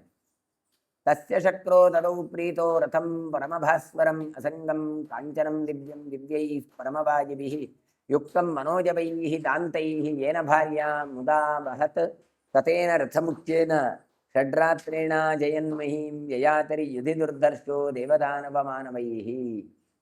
ಯಯಾತಿಯ ಪರಾಕ್ರಮಕ್ಕೆ ದೇವಾದಿದೇವತೆಗಳು ಕೂಡ ಬೆಚ್ಚಿ ಬೀಳ್ತಾ ಇದ್ರಂತೆ. ದೇವೇಂದ್ರ ಅಂತೂ ಬಹಳ ಪ್ರೀತನಾಗಿ ಬಿಟ್ಟೆ. ತಸ್ಯ ಶಕ್ರೋ ದದೌ ಪ್ರೀತೋ ರಥಂ ಪರಮಭಾಸ್ವರಂ. ಒಂದು ರಥವನ್ನೇ ತಾನು ಉಪಾಯನವನ್ನಾಗಿ ಕೊಟ್ಟಿದ್ದಾನೆ, ಗಿಫ್ಟ್ ಆಗಿ ಕೊಟ್ಟಿದ್ದಾನೆ ಅಂತ ಹೇಳ್ತಾರೆ. ಅದು ಹೇಗಿತ್ತು? ಅತ್ಯಂತ ಶೋಭಾಯಮಾನವಾದಂಥ ರಥ ಆಗಿತ್ತು. ಹಾಗಾಗಿ ಇವನಿಗೆ ಯಯಾತಿ ಚಕ್ರವರ್ತಿಗೆ ಇಂದ್ರ ರಥವನ್ನು ಕೊಟ್ಟಿದ್ದ. ಅದು ಹೇಗಿತ್ತು? ಅಸಂಗಂ ಕಾಂಚನಂ ದಿವ್ಯಂ ದಿವ್ಯೈಃ ಪರಮವಾಜಿಭಿಃ ಯುಕ್ತಂ ಮನೋಜವೈಃ ದಾಂತೈಃ ಏನ ಭಾರ್ಯಾ ಮುದಾವಹತ್ ಅಂತ. ಅಂದರೆ ಬಂಗಾರದ ರಥ ಆಗಿತ್ತದು. ದೇವಲೋಕದಲ್ಲಿ ಬೆಳಗುವಂತಹ ಕುದುರೆಗಳು ಅದರಲ್ಲಿ ಇತ್ತು. ಅದೆಲ್ಲವನ್ನು ಸೇರಿ ಅಚಂಚಲವಾದಂಥ ಮನೋವೇಗದಿಂದ ಕೂಡಿದಂತಹ ರಥ, ಅದು ಓಡಿ ಹೋಗುವಂಥ ಕುದುರೆಗಳನ್ನಿತ್ತು. ಅವುಗಳೆಲ್ಲವನ್ನೂ ಕೂಡ ತಾನು ನೀಡಿದ್ದಾನೆ. ಇದರಿಂದ ಇವನ ಪತ್ನಿ ಅತ್ಯಂತ ಸಂತುಷ್ಟಳಾಗಿದ್ದಾಳೆ. ಇಂತಹ ಶ್ರೇಷ್ಠವಾದ ರಥವನ್ನು ಹೊಂದಿದಂಥ ಯಯಾತಿ ತಾನು 6 ರಾತ್ರಿಯಲ್ಲಿ, ಷಷ್ಠ ಅಂತ ಹೇಳ್ತಾರೆ, 6 ರಾತ್ರಿಯಲ್ಲಿ ಸಮಗ್ರ ಭೂಮಂಡಲವನ್ನು ತಾನು ಸುತ್ತಾಡಿ ತಾನು ಅಧಿಪತಿಯಾದ. ಅಲ್ಲಿಗೆ ಹೋಗಿ ಬರಬೇಕಾದ್ರೆ ಅಷ್ಟು ವೇಗವಾದಂಥ ವಾಹನಗಳು ಬೇಕಿತ್ತು. ಅದು ಇವನಿಗೆ ಸಿಕ್ಕಿತ್ತಲ್ವ, ಇಂದ್ರ ಕೊಟ್ಟದ್ದು. ಹಾಗಾಗಿ 6 ರಾತ್ರಿಯಲ್ಲಿ ತಾನು ಸುತ್ತಾಡಿ ಅದನ್ನು ತಾನು ವಶಪಡಿಸಿಕೊಳ್ತಾನೆ. ದೇವ ದಾನವ ಮಾನವ ಯಾರಿಂದಲೂ ಕೂಡ ಆ ರಥವನ್ನು ಆಗಲಿ ಈ ಯಯಾತಿಯನ್ನಾಗಲಿ ಎದುರಿಸಲಿಕ್ಕೆ ಸಾಧ್ಯ ಇರಲಿಲ್ಲ. ಹಾಗಾಗಿ ದುರ್ದರ್ಶ ಅಂತ ಅವನನ್ನು ಕರೀತಾರೆ. ಸರಥಃ ಪೌರವಾಣಾಂತೋ ಸರ್ವೇಷಾಂ ಅಭವತ್ತದ ಯಾವತ್ತವ ಸನಾಮ ವೈ ಪೌರವೋ ಜನಮೇಜಯ. ಆ ರಥ ಪುರುವಂಶದ ಎಲ್ಲರಿಗೂ ಕೂಡ ಆಶ್ರಯವಾಗಿತ್ತು. ಎಲ್ಲಿ ತನಕ ಪೌರವ ವಂಶ ಇತ್ತೋ ಅಲ್ಲಿವರೆಗೂ ಕೂಡ ಈ ರಥವೂ ಇತ್ತು ಅಂತ ಹೇಳ್ತಾರೆ. ಹಾಗಾಗಿ ಪುರುವಂಶಸ್ಥನಾದ ಈತ ಜನಮೇಜಯನ ತನಕವೂ ಕೂಡ ಆ ರಥ ಇದ್ದಿತು ಅಂತ ಕೊಡ್ತಾರೆ. ಯಾವತ್ತವ ಸನಾಮ ವೈ ಪೌರವೋ ಜನಮೇಜಯ ಅಂತ. ಹಾಗಾಗಿ ಇಲ್ಲಿಯವರೆಗೂ ಕೂಡ ಆ ರಥ ಇತ್ತು ಅಂತ ಕೊಡ್ತಾರೆ. ಪೂರೋ ಪುತ್ರಸ್ಯ ರಾಜ್ಯೈಃ ರಾಜ್ಞಃ ಪಾರೀಕ್ಷಿತಸ್ಯ ಬ್ರಹ್ಮಹತ್ಯಾಯುತಂ ಪಾಪೈಃ ಇಂದ್ರಃ ಕ್ರುದ್ಧೋ ಅಹರದ್ರಥಂ ಜಗಾಮಸ ರಥೋ ನಾಶಂ ಶಾಪಾದ್ ಗರ್ಗಸ್ಯ ಧೀಮತಃ. ಕುರುವಿನ ಮಗನಾದಂಥ ಪರೀಕ್ಷಿತನಿಗೆ ಆ ವಂಶದಲ್ಲಿ ಬಂದಂತಹ ಜನಮೇಜಯ ಅಂತ ಹೆಸರುಳ್ಳ ಯಾವ ರಾಜ ಇದ್ದಾನೆ ಅವರಿಗೂ ಅಷ್ಟೇ, ಅವರಿಗೆ ಒಂದು ಶಾಪ ಬರ್ತೆ, ಗರ್ಗಮುನಿಗಳ ಶಾಪದಿಂದಾಗಿ. ಆಗ ಈ ದೇವರಥ ಎನ್ನುವಂಥದ್ದು ನಾಶವನ್ನು ಹೊಂದಿತು ಅಂತ ಕೊಡ್ತಾರೆ. ಅಂದರೆ ಜನಮೇಜಯನಿಗೂ ಗರ್ಗಮುನಿಗಳು ಕೊಟ್ಟಂಥ ಶಾಪದಿಂದಾಗಿ ರಥನಾಶ ಆಯಿತು ಅಂತ ಕಥೆಯನ್ನು ಹೇಳ್ತಾರೆ. ಗರ್ಗಸ್ಯ ಸುತಂ ಬಾಲಂ ಸರಾಜ ಜನಮೇಜಯ ವಾಕ್ಕ್ರೂರಂ ಹಿಂಸಯಾಮಾಸ ಬ್ರಹ್ಮಹತ್ಯಮುವಾಚ. ಜನಮೇಜಯ ಅಂತ ರಾಜ ಇದ್ದಾನಲ್ಲ, ಆತ ಗರ್ಗಾಚಾರ್ಯನ ಒಬ್ಬ ಮಗನನ್ನು ತನ್ನ ಮಾತಿನಿಂದ ಬಹಳವಾಗಿ ಹಿಂಸೆಯನ್ನು ಮಾಡಿದನು.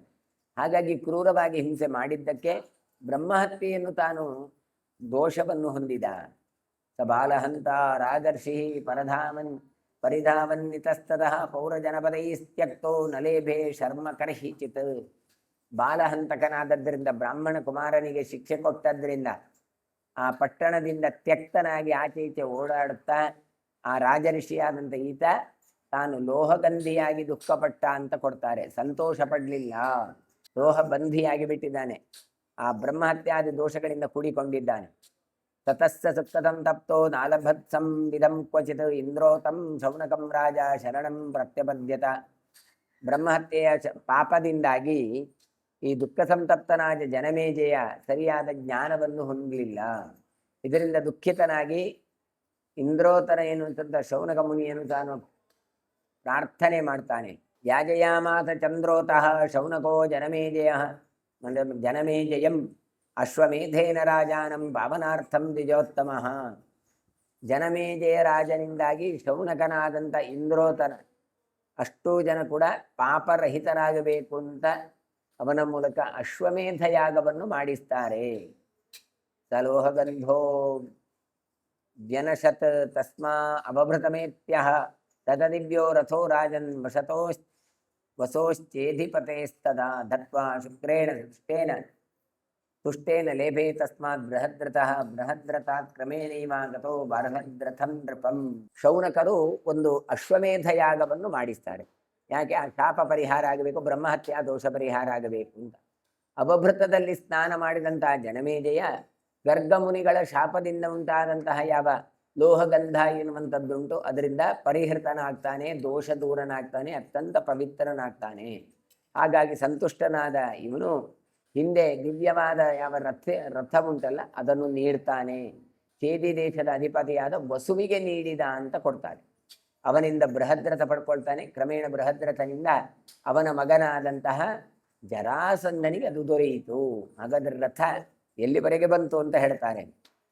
ದತ್ತಃ ಶಕ್ರೇಣ ತುಷ್ಟೇನ ಲೇಭೆ ತಸ್ಮಾತ್ ಬೃಹದ್ರ ಕ್ರಮೇಣೈವ ಗತೋ ಬಾಣಹದ್ರಥಂ ನೃಪಂ.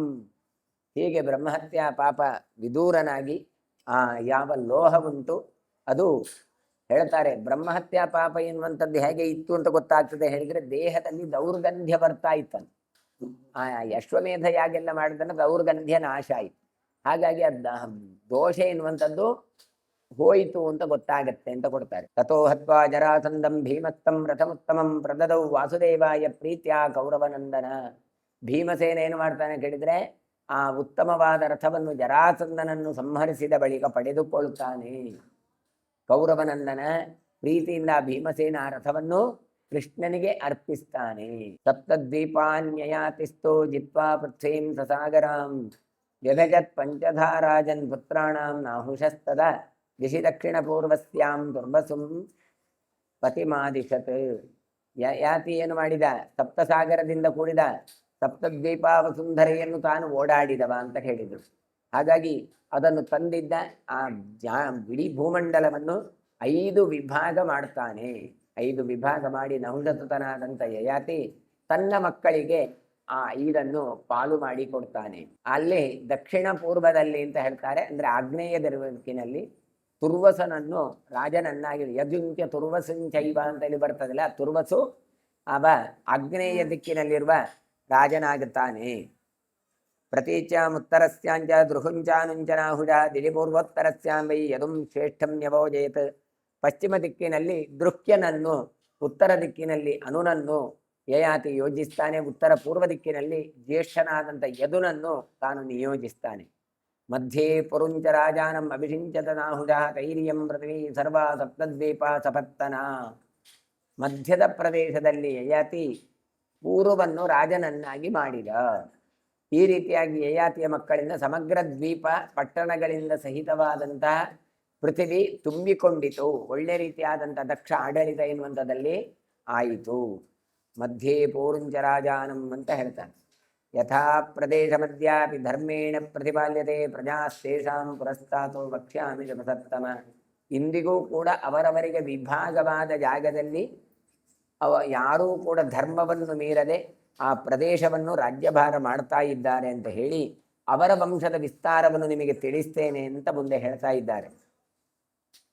ಧನುರ್ವ್ಯಸ್ಯ ಪೃಷತ್ಕಾಂಶ್ಚ ಪಂಚಭಿಃ ಪುರುಷರ್ಷವೈಃ ಜರಾವಾನ್ ಅಭವದ್ರಾಜ ಭಾರಮೇವೇಶ್ಯ ಬಂಧುಷು. 5 ಜನ ಮಕ್ಕಳಲ್ಲಿ ತನ್ನ ಧನುಸ್ಸನ್ನು ಅಥವಾ ಬಾಣಗಳನ್ನೆಲ್ಲ ಇರಿಸಿ ಬಂಧುಗಳಲ್ಲಿ ರಾಜ್ಯಭಾರವನ್ನು ಒಪ್ಪಿಸಿದಂಥ ಯಯಾತಿ ತಾನು ಜರೆಯಿಂದ ಕೂಡಿದವನಾದ, ಮುದುಕನಾದ. ಯಾಕೆ? ಶುಕ್ರಾಚಾರ್ಯರಿಂದ ಶಪಿಸಲ್ಪಟ್ಟು ಅಂತ ಅರ್ಥ. ಹಾಗಾದರೆ ಯಾವುದು ಬಾಣ ಅಂತ ಕೇಳಿದ್ರೆ ಅದೇ ಅಂದರೆ ಶಾಪ ಎನ್ನುವಂಥ ಬಾಣವನ್ನು ಧಾರಣೆ ಮಾಡಿದ್ದು ಅಂತ ಅರ್ಥ. ನಿಕ್ಷಿಪಸ್ತತ್ರ ಪೃಥಿವೀಂ ನಿರೀಕ್ಷ್ಯ ಪೃಥಿವೀಪತಿ ನೀತಿಮಾನಾಭವದ್ರಾಜ ಯಯಾತಿರಪರಾಜಿತ ಏವಂ ವಿಭಜ್ಯ ಪೃಥಿವೀಂ ಯಯಾತಿರ್ ಯದುಮಬ್ರವೀತ್. ಎಂದಿಗೂ ಸೋಲಿಲ್ಲದಂತಹ ಯಯಾತಿ ಚಕ್ರವರ್ತಿ ಮಕ್ಕಳಿಗೆ ಎಲ್ಲ ಧನುರ್ಬಾಣಾದಿಗಳನ್ನು ಶಸ್ತ್ರ ಇತ್ಯಾದಿಗಳನ್ನೆಲ್ಲ ಕೊಟ್ಟು ಸಮಗ್ರ ಭೂಮಂಡಲವನ್ನು ಮಕ್ಕಳಿಗೆ ಇಟ್ಟು ಸಮೃದ್ಧಿ ಪಡೆಯುವುದನ್ನು ಕಂಡು ಸಂತೋಷ ಪಡ್ತಾ ಇದ್ದಂತೆ. ಈ ರೀತಿಯಾಗಿ ಭೂಮಿಯನ್ನು ವಿಭಾಗಿಸಿ ಯಯಾತಿ ಯದುವನ್ನು ಕುರಿತು ಮಾತಾಡುತ್ತಾನೆ. ಜರಾಂ ಮಮ ಪ್ರಗೃಹ್ಣೇಶ್ವ ಪುತ್ರ ಕಾರ್ಯಾಂತರೇಣ ವೈ ತರುಣಸ್ತವ ರೂಪೇಣ ಚರೇಯಂ ಪೃಥಿವೀಮಿಮಾಂ ಜರಾಂ ತೈ ಸಮಾಧಾಯ ತನ್ಯದು ಪ್ರತ್ಯವಾಚಃ. ಯದು ನನಗೆ ಅಕಾಲದಲ್ಲಿ ಈ ಮೃತ್ಯು ಬಂದಿದೆ, ಮುಪ್ಪು ಬಂದಿದೆ. ಹಾಗಾಗಿ ಅದು ತನ್ನ ಕೆಲಸವನ್ನು ಮಾಡ್ತಾ ಉಂಟು. ನನಗೇನು ಕೂಡ ಮಾಡಲಿಕ್ಕಾಗ್ತಾ ಇಲ್ಲ. ನನಗೆ ಈ ತಾರುಣ್ಯದಿಂದ ಇಡೀ ಭೂಮಂಡಲವನ್ನೆಲ್ಲ ಸುತ್ತಾಡಬೇಕು ಅಂತ ಆಸೆ. ಹಾಗಾಗಿ ಒಂದು ಸಂಗತಿ ಮಾಡ್ತೇನೆ, ನನ್ನ ಮುಪ್ಪನ್ನು ನಿನಗೆ ಕೊಡ್ತೇನೆ, ನಿನ್ನಲ್ಲಿರುವ ಯೌವನವನ್ನು ನಾನು ಪಡ್ಕೊಳ್ತೇನೆ ಅಂತ ಹೇಳ್ತಾನೆ. ಆಗ ಯದು ಹೇಳ್ತಾನೆ, ಅನಿರ್ದಿಷ್ಟ ಮಯಾಭಿಕ್ತ ಬ್ರಾಹ್ಮಣತ್ಯ ಪ್ರತಿಷ್ಠುತ ಅನಪಾತ್ಕೃತ್ಯ ತಂ ರಾಜನ್ ನಗ್ರಶಿಷ್ಟ್ಯಾಮಿತೆ ಜರಾಂ. ಒಬ್ಬ ಬ್ರಾಹ್ಮಣನಿಗೆ ಅನಿರ್ದಿಷ್ಟವಾದಂತಹ ಕಾಣಿಕೆಯನ್ನು ಕೊಡ್ತೇನೆ ಎಂದು ನಾನು ಸಂಕಲ್ಪ ಮಾಡಿದ್ದೇನೆ. ಹಾಗಾಗಿ ಆ ಪ್ರತಿಜ್ಞೆ ಈಡೇರಿಸಬೇಕು ಅಂತಾದರೆ ನಾನು ಯೌವನದಲ್ಲೇ ಇರಬೇಕಾಗತ್ತೆ. ನಾನು ಈಗ ನಿನ್ನ ಮುಪ್ಪನ್ನು ತಗೊಂಡ್ರೆ ನನ್ನ ಪ್ರತಿಜ್ಞೆ ಉಂಟಲ್ಲ, ನನ್ನ ಸಂಕಲ್ಪ ಉಂಟಲ್ಲ, ಅದು ಅರ್ಧಕ್ಕೆ ನಿಂತು ಹೋಗುತ್ತೆ. ಒಂದಿಷ್ಟು ಜನರಿಗೆ ಬ್ರಾಹ್ಮಣರಿಗೆ ಇದು ಕೊಡಬೇಕು ಅಂತ ಸಂಕಲ್ಪ ಮಾಡಿದ್ದೇನೆ, ಹಾಗಾಗಿ ಅದು ಆಗೋದಿಲ್ಲ ಅಂತ ಹೇಳಿದೆ. ಜರಾಯಾಂ ಬಹವೋ ದೋಷಾಃ ಪಾನಭೋಜನ ಕಾರಿತಾಃ ತಸ್ಮಾತ್ ಜರಾನ್ ನದೇ ರಾಜನ್ ಗೃಹೀತು ಮಹಮಮುತ್ಸುಹೇ. ಮತ್ತೆ ಆ ವೃದ್ಧಾಪ್ಯ ನನಗೆ ಬೇಡ. ಯಾಕೆ ವೃದ್ಧಾಪ್ಯ ಯಾರಿಗೂ ಬೇಡ? ಎಷ್ಟು ಕಷ್ಟ ಅಂತ ಹೇಳಿದರೆ, ಬಹವೋ ದೋಷಾಃ, ತುಂಬ ದೋಷಗಳುಂಟು ವೃದ್ಧಾಪ್ಯದಲ್ಲಿ. ಹಾಗಾಗಿ ಆ ಜರೆಯನ್ನು ಸ್ವೀಕರಿಸಲಿಕ್ಕೆ ನನಗೆ ಇಲ್ಲ. ಯಾವುದು ಪಾನಭೋಜನ, ಅಯ್ಯೋ ಕುಡಿಬೇಕು ತಿನ್ನಬೇಕು ಅಂತ ಆಗತ್ತೆ, ಏನೂ ಮಾಡಲಿಕ್ಕಾಗಲ್ಲ. ಕುಡಿದ್ರೆ ಮತ್ತೆ ಗಳಿಗೆಗೊಂದ್ಸಲ ರಾತ್ರಿ ಎದ್ದು ಮೂತ್ರ ಹೋಗಬೇಕಾಗತ್ತೆ, ಕುಡಿಯೋದೇ ಇಲ್ಲ. ಹಾಗಾಗಿ ತಿನ್ನಬೇಕು ಅಂತ ಆಗತ್ತೆ, ಆದರೆ ತಿಂದರೆ ಅದು ಅಜೀರ್ಣ ಆಗಿ ಬಿಡತ್ತೆ, ಅಥವಾ ಹಲ್ಲು ಇಲ್ಲ, ಜಗಿಲಿಕ್ಕಾಗೋದಿಲ್ಲ. ಅಂತೂ ಇಂತೂ ಈ ಜರ ಮತ್ತೆ ಇದು ಬೇಡವೇ ಬೇಡಪ್ಪ ಅಂತ ಹೇಳಿಬಿಡಿ. ಸಂತಿತೆ ಬಹವಃ ಪುತ್ರ ಮತ್ತ ಪ್ರಿಯತರಾನ್ ನೃಪ ಪರಿದೇಹಿ ರಜಾಂ ಜರಾಂ ರಾಜನ್ ಪುತ್ರಮನ್ಯಂ ಋಣೀಷ್ಮೇ. ಅಲ್ಲ ರಾಜ, ನಿನಗೆ ನಾನು ಒಬ್ಬನೇ ಮಗ ಅಲ್ಲ, ಬೇರೆಯವರೆಲ್ಲ ಇದ್ದಾರಲ್ಲ. ಹಾಗಾಗಿ ನೀನು ಅವರ ಹತ್ರ ಕೇಳು, ಅವರು ಖಂಡಿತ ನಿನ್ನ ಮುಪ್ಪನ್ನು ತೆಗೆದುಕೊಂಡು ಅವರ ಯೌವನವನ್ನು ಕೊಟ್ಟಾರು. ನನಗೆ ಹಾಗಲ್ಲ, ನನ್ನೊಂದು ಪ್ರತಿಜ್ಞೆ ಉಂಟು, ಬ್ರಾಹ್ಮಣರಿಗೆ ಒಂದಿಷ್ಟು ಜನರಿಗೆ ನಾನು ಹಣ ದಾನ ಕೊಡಬೇಕು ಅಂತಿದ್ದೇನೆ, ಹಾಗಾಗಿ ಆಗೋದಿಲ್ಲ ಅಂತ ಹೇಳಿದ್ರು.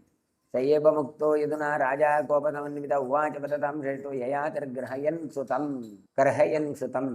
ಯದುರಾಜನಿಗೆ ಬಹಳ ಸಿಟ್ಟು ಬಂದಿದ್ದು. ಯದುರಾಜ ಹೇಳಿದ್ದನ್ನು ಕೇಳಿ ಯಯಾತಿಗೆ ಸಿಟ್ಟು ಬಂತು. ಹಾಗಾಗಿ ಅವನು ಬೈಲಿಕ್ಕೆ ಶುರು ಮಾಡ್ತಾನಂತೆ ಮಗನನ್ನು. ಆಶ್ರಯಸ್ತಮಾನ್ಯೋಸ್ತಿ ಕೋ ವಾ ಧರ್ಮೋ ವಿಧೀಯತೆ ಮಮ ಅನಾಧೃತ್ಯ ದುರ್ಬುದ್ಧೆ ಯದಹಂ ತವದೇಶಿಕಃ. ಅಲ್ಲ ನನ್ನ ಮಗ, ನೀನು ನನ್ನನ್ನು ಬಿಟ್ಟು ನಿನಗೆ ಬೇರೆ ಯಾರು ಆಶ್ರಯ? ಅಲ್ಲ, ನನ್ನನ್ನು ಬಿಟ್ಟು ಬೇರೆಯವರ ಹತ್ರ ಕೇಳುತ್ತೀಯಲ್ಲ, ನನಗೆ ಯಾರು ಆಶ್ರಯ? ಧರ್ಮವೂ ಇರೋದಿಲ್ಲ, ಪಿತೃಸ್ಥಾನೀಯನಾದಂತಹ ನೀನು ದುರ್ಬುದ್ಧಿಯಿಂದ ನೀನು ಕೂಡಿದ್ದೀಯಪ್ಪ, ನೀನು ನನಗೆ ಗೌರವವನ್ನು ಕೊಡ್ತಾ ಇಲ್ಲ ಅಂತ ಹೇಳಿ ಏವ ಮುಕ್ತ ಯದುಂ ತತಃ ಶಶಾಪೀನಂ ನ ಮನ್ಯುಮಾನ್ ಅರಾಜ್ಯ ಭಾಗ್ ಪ್ರಜಾಮೂಢ ಭವೇತಿ ನರಾಧಿಪ. ಹಾಗಾಗಿ ಸಿಟ್ಟಿನಿಂದ ಹೇಳಿ ಅವನಿಗೆ ಶಾಪವನ್ನು ಕೊಡ್ತಾನೆ ಯಯಾತಿ. ನರಾಧಮ, ಪ್ರಜೆಗಳೇ ಇಲ್ಲದಂತ ನೀನು ರಾಜ್ಯ ಪರಂಪರೆಯಿಂದ ವಂಚಿತನಾಗು ಅಂತ ತಾನು ಶಾಪವನ್ನು ಕೊಡ್ತಾನೆ. ಚತುರ್ವಸುಂ ಚತುರ್ಕ್ಯುಂಚ ಅನುಂಚ ವರದರ್ಶಭ ಏವಮೇದ ಬ್ರವೀದ್ರಾಜ ಪೂರ್ವಮಪ್ಯಾಮಹ ಭಾರತ. ಯಯಾತಿ ಆಮೇಲೆ ತುರ್ವಸು, ದೃಕ್ಯ, ಅನು ಅಂತ ಮೂವರ ಬಳಿ ಆಯುಷ್ಯವನ್ನು ಕೇಳ್ತಾನೆ. ನಿಮ್ಮಲ್ಲಿದ್ದ ಆಯುಷ್ಯವನ್ನು ಕೊಡಿ, ನನ್ನ ವೃದ್ಧಾಪ್ಯ ಬದು ನಿನಗೆ ಕೊಡ್ತೇನೆ ಅಂತ ಹೇಳ್ತಾನೆ. ಆಮೇಲೆ ಯಾರೂ ಕೊಡ್ಲಿಲ್ಲಾಗ ಪೂರ್ವಿನ ಬಳಿಗೆ ಯಯಾತಿ ತೆರಳುತ್ತಾನೆ. ತರುಣಸ್ತವ ರೂಪೇಣ ಚರೇಯಂ ಪೃಥಿವೀಮಿಮಾಂ ಜರಾಂ ತ್ವಯಿ ಸಮಾಧಾಯ ತ್ವಂ ಪೂರೋ ಯದಿ ಮನ್ಯಸೆ. ಪೂರೋ, ನಿನ್ನ ಯೌವನವನ್ನು ನನಗೆ ಕೊಡು. ನಿನ್ನ ಯೌವನ ಕೊಟ್ಟದ್ರಿಂದ ನಾನು ಭೂಮಂಡಲವನ್ನು ಸಂಚರಿಸಿ ಬರ್ತೇನೆ. ನಿನ್ನಲ್ಲಿ ನನ್ನ ವೃದ್ಧಾಪ್ಯವನ್ನು ಇಡ್ಲಿಕ್ಕೆ ನನಗೆ ಅನುಮತಿಯನ್ನು ಕೊಡು, ನನ್ನ ಅಪೇಕ್ಷೆಯನ್ನು ಈಡೇರಿಸು ಅಂತ ಹೇಳ್ತಾನೆ. ಅಂದರೆ ನೋಡಿ, ಬೇಕಾದಷ್ಟು ಸಂಪತ್ತಿದ್ರೆ ಆ ಸಂಪತ್ತನ್ನು ನೋಡಿಕೊಳ್ಳುವುದು ಕೂಡ ಕಷ್ಟ ಆಗಿಬಿಡ್ತದೆ. ಹಾಗಾಗಿ ಸಂಪತ್ತನ್ನು ನೋಡಿಕೊಳ್ಬೇಕು, ನನಗೆ ಅಲ್ಲಿ ಹೋಗಬೇಕು, ಆ ಇನ್ಸ್ಟಿಟ್ಯೂಷನ್ ನೋಡಬೇಕು, ಇಲ್ಲಿ ನೋಡಬೇಕು, ಅಲ್ಲಿಗೆ ಹೋಗಬೇಕು. ವೃದ್ಧಾದದ್ರಿಂದ ಆಗ್ತಾ ಇಲ್ಲ. ಆದ್ದರಿಂದ ನಿನ್ನ ಯೌವನವನ್ನು ನನಗೆ ಕೊಡು, ನಾನು ಹೋಗಿ ಬರ್ತೇನೆ ಅಂತ ತಾನು ಹೇಳ್ತಾ ಇದ್ದಾನೆ. ಸಜರಾಂ ಪ್ರತಿಗ್ರಾಹ ಪಿತಃ ಪೂರ್ವ ಪ್ರತಾಪವಾನ್ ಯಯಾತಿರಪಿರೂಪೇಣ ಪೂರೋ ಪರ್ಯಚರನ್ಮಹೀಂ. ಪ್ರತಾಪನಂತನಾದ ಪೂರ್ವ ಏನು ಮಾಡ್ತಾನೆ, ತಂದೆಯ ಮಾತಿಗೆ ಅನುಸರಿಸಿ ವೃದ್ಧಾಪ್ಯವನ್ನು ತಂದೆಯಿಂದ ತಾನು ಸ್ವೀಕರಿಸಿಕೊಂಡು ತಾನು ಪೂರ್ವಿಯು ತನ್ನ ಇಲ್ಲ ಯೌವನವನ್ನು ಯಯಾತಿ ಚಕ್ರವರ್ತಿಗೆ ಕೊಟ್ಟ. ಯಯಾತಿ ಮತ್ತೇನು ಮಾಡ್ತಾನೆ, ರೂಪಶಂವನದಿಂದ ಕೂಡಿದವನಾದ್ದರಿಂದ ಮತ್ತೆ ಸಮಗ್ರ ಭೂಮಂಡಲವನ್ನು ಸುತ್ತಾಡಲಿಕ್ಕೆ ಆರಂಭ ಮಾಡ್ತಾನೆ. ತಮಾರ್ಗಮಾಣ ಕಾಮಾನಂ ಅಂತಂ ಭರತಸ್ತಮ ವಿಶ್ವಾಚ್ಯ ಸಹಿತೋ ರೇಮಿ ವನೇ ಚೈತ್ರರಥೇ ಪ್ರಭು. ಎಲ್ಲೆಡೆ ಸಂಚರಿಸ್ತಾ ತನ್ನ ಮನಸ್ಸಿನ ಆಸೆಗಳನ್ನೆಲ್ಲ ತಾನು ಪೂರೈಸ್ತಾ ಬರ್ತಾನೆ. ಎಲ್ಲಿಯೂ ಕೂಡ ಅದು ಕೊನೆ ಮುಟ್ಟೋದಿಲ್ಲ. ಅಂತಹ ಪ್ರಸಂಗದಲ್ಲಿ ಚೈತ್ರರಥ ಅಂತ ಒಂದು ವನ, ಆ ಚೈತ್ರರಥದಲ್ಲಿ ವಿಶ್ವಾಚ್ಯ ಸಹಿತೋರೇಮಿ ವನೇ ಚೈತ್ರರಥೇ ಪ್ರಭು. ಅಲ್ಲಿ ಪಿಶಾಚಿ ಎಂಬ ಅಪ್ಸರೆಯ ಸಂಗಮ ಆಯಿತು. ಅವಳಿಂದ ಅನೇಕ ಕಾಲ ತಾನು ಕ್ರೀಡಿಸ್ತಾನೆ ಅಂತ ಕೊಡ್ತಾರೆ. ಸಯದಾ ದದೃಶೇ ಕಾಮಾನ್ ವರ್ಧಮಾನಾನ್ ಮಹೀಪತಿ ತತಃ ಪೂರೋ ಸಕಾಶಾದ್ಯೈ ಸ್ವಾಂ ಜರಾಂ ಪ್ರತ್ಯಪದ್ಯತ. ವಿಶ್ವಾಚಿ ಅಂತ ಅಪ್ಸರೆಯ ಜೊತೆಗೆ ತಾನು ಬಹಳ ಕಾಲ ಅನುಭವಿಸಿದ್ರೂ ಕೂಡ ಆತನಿಗೆ ಸುಖ ತನಿಲಿಲ್ಲ. ಸಯದಾ ದದೃಶೇ ಕಾಮನ್ ವರ್ಧಮಾನಾನ್ ಮಹೀಪತಿ. ಇದು ಜಾಸ್ತಿ ಆಯ್ತೆ ಹೊರತು ಕಾಮಭಾವನೆ ಕಡಿಮೆ ಆಗಲಿಲ್ಲ, ಕೊನೆಯೇ ಇಲ್ಲ. ತತಃ ಪೂರ್ವ ಸಕಾಶಾದ್ಯೈ ಸ್ವಾಂ ಜರಾಂ ಪ್ರತ್ಯಪದ್ಯತ. ಹಾಗೆ ಮತ್ತೆ ಬಂದು ಪೂರ್ವಿಸ್ರ ತನ್ನ ಯೌವನವನ್ನು ತಾನು ಕೊಟ್ಟು ಅವನಲ್ಲಿರುವ ತನ್ನದೇ ಆದ ವೃದ್ಧಾಪ್ಯವನ್ನು ತಾನು ತೆಗೆದುಕೊಳ್ತಾನೆ. ತತ್ರ ಗಾಥಾ ಮಹಾರಾಜ ಶೃಣುಗೀತಾಂ ಯಯಾತಿನ ಆ ಹಿ ಪ್ರತ್ಯಾಹರೇತ್ ಕಾಮಾನ್ ಸರ್ವತೋಂಗಾನಿ ಕೂರ್ಮವತ್. ಆದ್ದರಿಂದ ಆ ಯಯಾತಿಯ ಏನೊಂದು ಎಕ್ಸ್ಪೀರಿಯನ್ಸ್ ಇರುವಂತಹ ಒಂದು ಮಾತು ಉಂಟು, ಗಾಥೆ ಅಥವಾ ಗಾದೆ, ಅದನ್ನು ಕೇಳು. ಏನು ಹೇಳ್ತಾರೆ, ಆಮೆಯಂತೆ ತನ್ನ ಅಂಗಗಳನ್ನು ಎಳೆದುಕೊಂಡ ಹಾಗೆ ಯಾರು ಕಾಮನೆಗಳನ್ನು ಬಯಕೆಗಳನ್ನು ತನ್ನ ಕೂರ್ಮೋಂಗಾನಿ ಸರ್ವಶಃ ಅಂತ ತನ್ನ ಒಳಗೆ ಎಳೆದುಕೊಳ್ತಾನೋ ಆತನೇ ನಿಜವಾದಂಥ ನಿಗ್ರಹವಂತ ಹೊರತು ಅವುಗಳನ್ನು ಬೇಕಾಬಿಟ್ಟು ಹೊರಗೆ ಬಿಟ್ಟು ತಾನು ಸುಖವನ್ನು ಅನುಭವಿಸಿ ಕೊನೆಗೆ ಒಂದಲ್ಲ ಒಂದಿನ ಸಾಕಾಯಿತಪ್ಪ ಅಂತ ಹೇಳಿ ತಾನು ನಿವೃತ್ತನಾಗ್ತಾನೆ ಕೇಳಿದರೆ ಖಂಡಿತ ಆಗೋದಿಲ್ಲ. ನಜಾತು ಕಾಮಕಾಮಾನಾಂ ಉಪಭೋಗೇನ ಶಾಮ್ಯತಿ ಹವಿಷಾ ಕೃಷ್ಣಮರ್ತ್ನೈವ ಭೂಯ ಏವಾಭಿವರ್ಧತೆ. ಭಾಗವತದಲ್ಲಿಯೂ ಬಂದ ಶ್ಲೋಕ ಇದು. ನಜಾತು ಕಾಮಕಾಮಾನಾಂ, ಎಂದಿಗೂ ಕೂಡ ಕಾಮನೆಗಳನ್ನು ಅನುಭವಿಸಿ ಅದನ್ನು ಉಪಶಮನಗೊಳಿಸ್ತೇನೆ ಹೇಳಿದರೆ ಸಾಧ್ಯ ಇಲ್ಲ. ಮತ್ತೇನಾಗತ್ತೆ ಕೇಳಿದರೆ ಅನುಭವಿಸಿದಷ್ಟು ಅದು ಜಾಸ್ತಿ ಆಗ್ತದೆ ಹೊರತು ಕಮ್ಮಿ ಆಗೋದಿಲ್ಲ. ಹೇಗೆ ಕೇಳಿದರೆ ಹವಿಷಾ ಕೃಷ್ಣವರ್ತ್ನೈವ, ಅಗ್ನಿಗೆ ಹವಿಸ್ ಪದಾರ್ಥಗಳನ್ನು ಹಾಕಿ ಕಟ್ಟಿಗೆಯನ್ನು ಹಾಕೋದು, ತುಪ್ಪವನ್ನು ಹಾಕೋದು. ಅಗ್ನಿ ಆರ್ತದ ಕೇಳಿದರೆ ಎಲ್ಲಿಗೆ ಆರ್ತದೆ ಸ್ವಾಮಿ? ಆರೋದಿಲ್ಲ, ಮತ್ತೊಂದಷ್ಟು ವೃದ್ಧಿ ಆಗ್ತಾ ಹೋಗ್ತದೆ. ಅವರು ಹೇಳ್ತಾರೆ, ಯತ್ ಪೃಥಿವ್ಯಾಂ ವ್ರೀಹಿಯಮಂ ಹಿರಣ್ಯಂ ಪ್ರಜವಸ್ತ್ರೀಯ ನಾಲಮೇಕಸ್ಯ ತತ್ಸರ್ವಂ ಇತಿ ಹತ್ವಾ ಶಮಂ ವ್ರಜೇತ್ ಉತ್ಪನ್ನಸ್ಯ ರುರೋಶೃಂಗಂ ವರ್ಧಮಾನಸ್ಯ ವರ್ಧತೆ. ಕಾಮನೆಗಳನ್ನು ಬೆನ್ನು ಹಿಡಿದು ಹೋದಂತಹವರಿಗೆ ಯಾರಿಗೂ ಕೂಡ ವ್ರೀಹಿ ಕೊಡಿ, ಭತ್ತ ಕೊಡಿ, ಧಾನ್ಯ ಕೊಡಿ, ಬಂಗಾರ ಕೊಡಿ, ಹೆಣ್ಣು ಕುದುರೆಗಳನ್ನು ಕೊಡಿ, ಯಾವುದೂ ಕೊಡಿ, ಆದರೂ ಕೂಡ ಅವರಿಗೆ ಅದು ಕಡಿಮೆಯೇ ಆಗಿಬಿಡ್ತದೆ. ನಾ ಅಲಂ, ಸಾಕಾಗಲಿಲ್ಲ ಅಂತ ಹೇಳ್ತಾರೆ.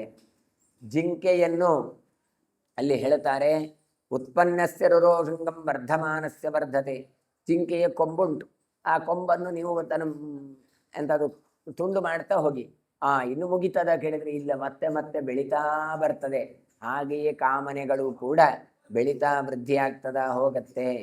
ಯದಾ ಭಾವನ್ನ ಕುರುತೆ ಸರ್ವಭೂತೇಷು ಪಾಪಕಂ ಕರ್ಮಣ ಮನಸ ವಾಚ ಬ್ರಹ್ಮ ಸಂಪದ್ಯತೆ ತದಾ.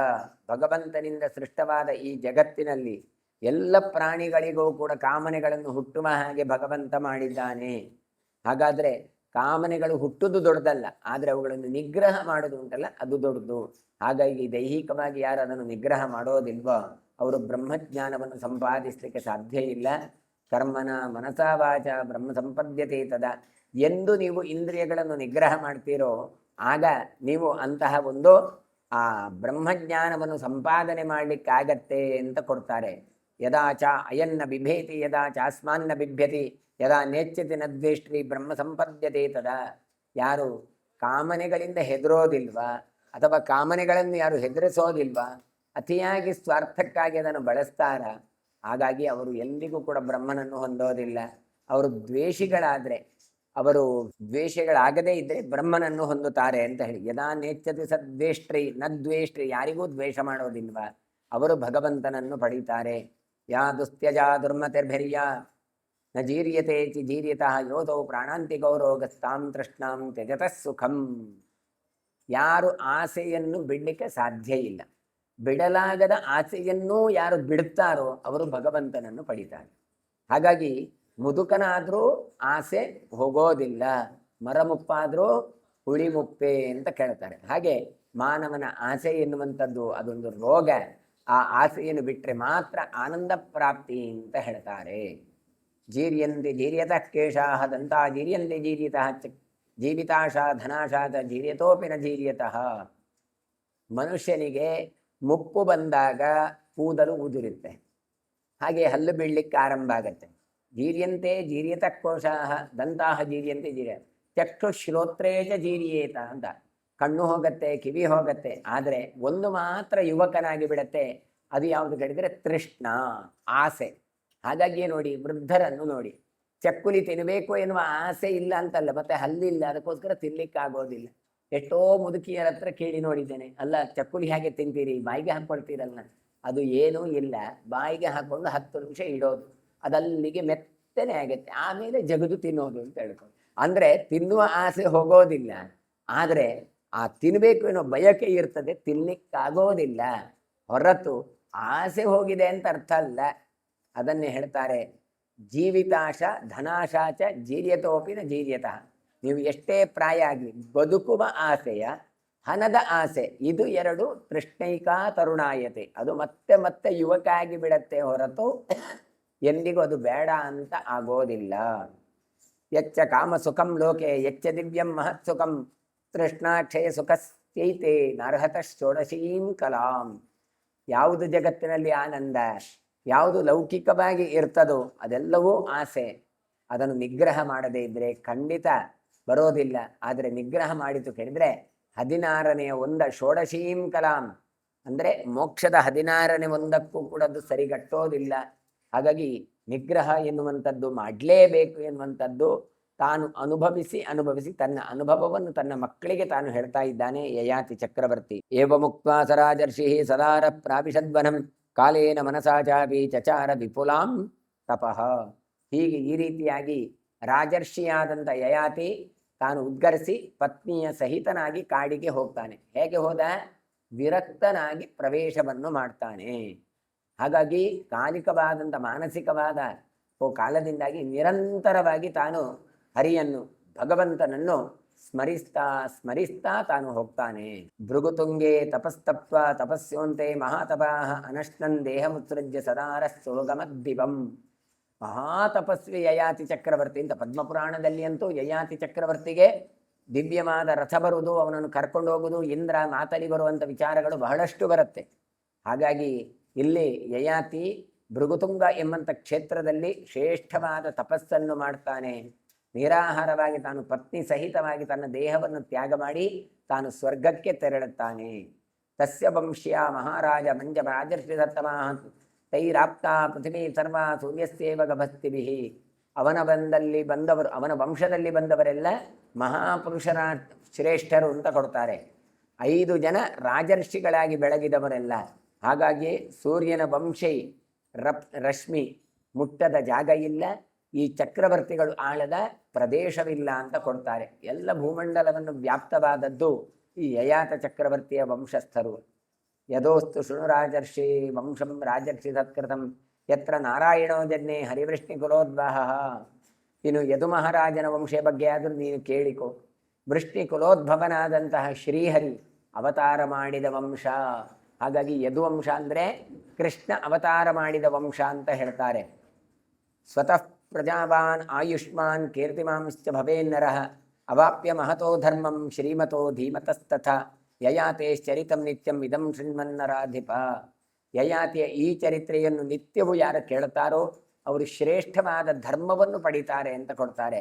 ಕಾಂತಿ ಸಂಪನ್ನರು, ಬುದ್ಧಿವಂತರು, ಪ್ರಜಾವಂತರು, ಆಯುಷ್ಮಂತರು, ಕೀರ್ತಿಮಂತರು ಆಗ್ತಾರೆ ಅಂತ ಯಯಾತಿಯ ಚರಿತ್ರೆಗೆ ಕೊಡ್ತಾರೆ. ಯಾಕೆ ಯಯಾತಿಯ ಚರಿತ್ರೆಗೆ ಇಷ್ಟು ಮಹತ್ವ ಅಂತ ಕೇಳಿದ್ರೆ, ಎಲ್ಲ ಅನುಭವಗಳು ನಮ್ಮ ಅನುಭವಗಳೇ ಆಗಬೇಕಾಗಿಲ್ಲ. ಅನುಭವಸ್ಥರ ಮಾತುಗಳು ಕೂಡ ಕಾರಣೀಭೂತರಾಗುತ್ತಾರೆ. ಯಯಾತಿ ಚಕ್ರವರ್ತಿ ಏನು ಮಾಡಿದ? ನಮ್ಮ ನಿಮ್ಮ ಹಾಗೆ ಇದ್ದವಲ್ಲ, ಬೇಕಾದಷ್ಟು ಸಂಪತ್ತು ಬಂತು. ಇಡೀ ತಾನು 6 ದಿನದಲ್ಲಿ ಭೂಮಂಡಲವನ್ನು ತಾನು ಸುತ್ತಾಡಿ ಅಂತಹ ಸಂಪತ್ತನ್ನು ಪಡೆದು ಅನುಭವಿಸಿದವ. ಕೊನೆಗೆ ಏನು ಹೇಳ್ತಾನೆ? ತನಗೆ ವೃದ್ಧಾಪ್ಯ ಬಂದರೂ ಕೂಡ ಇಲ್ಲ, ಇನ್ನೂ ಸಾಕಾಗ್ಲಿಲ್ಲ ಹೇಳಿ ಅದನ್ನು ಮತ್ತೆ ಆಯುಷ್ಯವನ್ನು ಎಕ್ಸ್ಚೇಂಜ್ ಮಾಡಿಕೊಂಡು ಮಗನ ಆಯುಷ್ಯವನ್ನು ತಾನು ಪಡೆದು ಮತ್ತೆ ಒಂದಿಷ್ಟು ಅನುಭವಿಸಿ ಮತ್ತೂ ಕೂಡ ಆಗದೆ ಕೊನೆಗೆ ಬಂದು ಅವನಿಗೆ ವೈರಾಗ್ಯ. ಹಾಗಿದ್ರೆ ವೈರಾಗ್ಯ ಅಂದ್ರೆ ಏನು? ವಿಷ್ಣು ರಾಗ, ಭಗವಂತನಲ್ಲಿ ಇರುವಂತಹ ರಾಗ ಪ್ರೀತಿಯೇ ವೈರಾಗ್ಯ.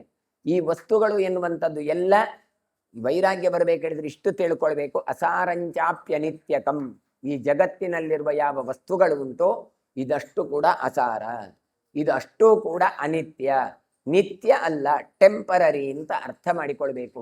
ಇವತ್ತು ಒಂದು ಸಲ ಪಾಯಸ ಅನ್ನ ಊಟ ಮಾಡುವಾಗ ಇನ್ನೊಂದು ಬೇಕು ಅಂತ 2-3 ಸೌಟು ತಿಂದ ಕೂಡಲೇ ಏನಾಯ್ತು ಕೇಳಿದ್ರೆ ಹೊಟ್ಟೆ ತುಂಬಿತು, ಬೇಡಪ್ಪ ಅಂತ ಅನಿಸಿತು. ಇದು ವೈರಾಗ್ಯವ ಕೇಳಿದ್ರೆ ಖಂಡಿತ ಅಲ್ಲ.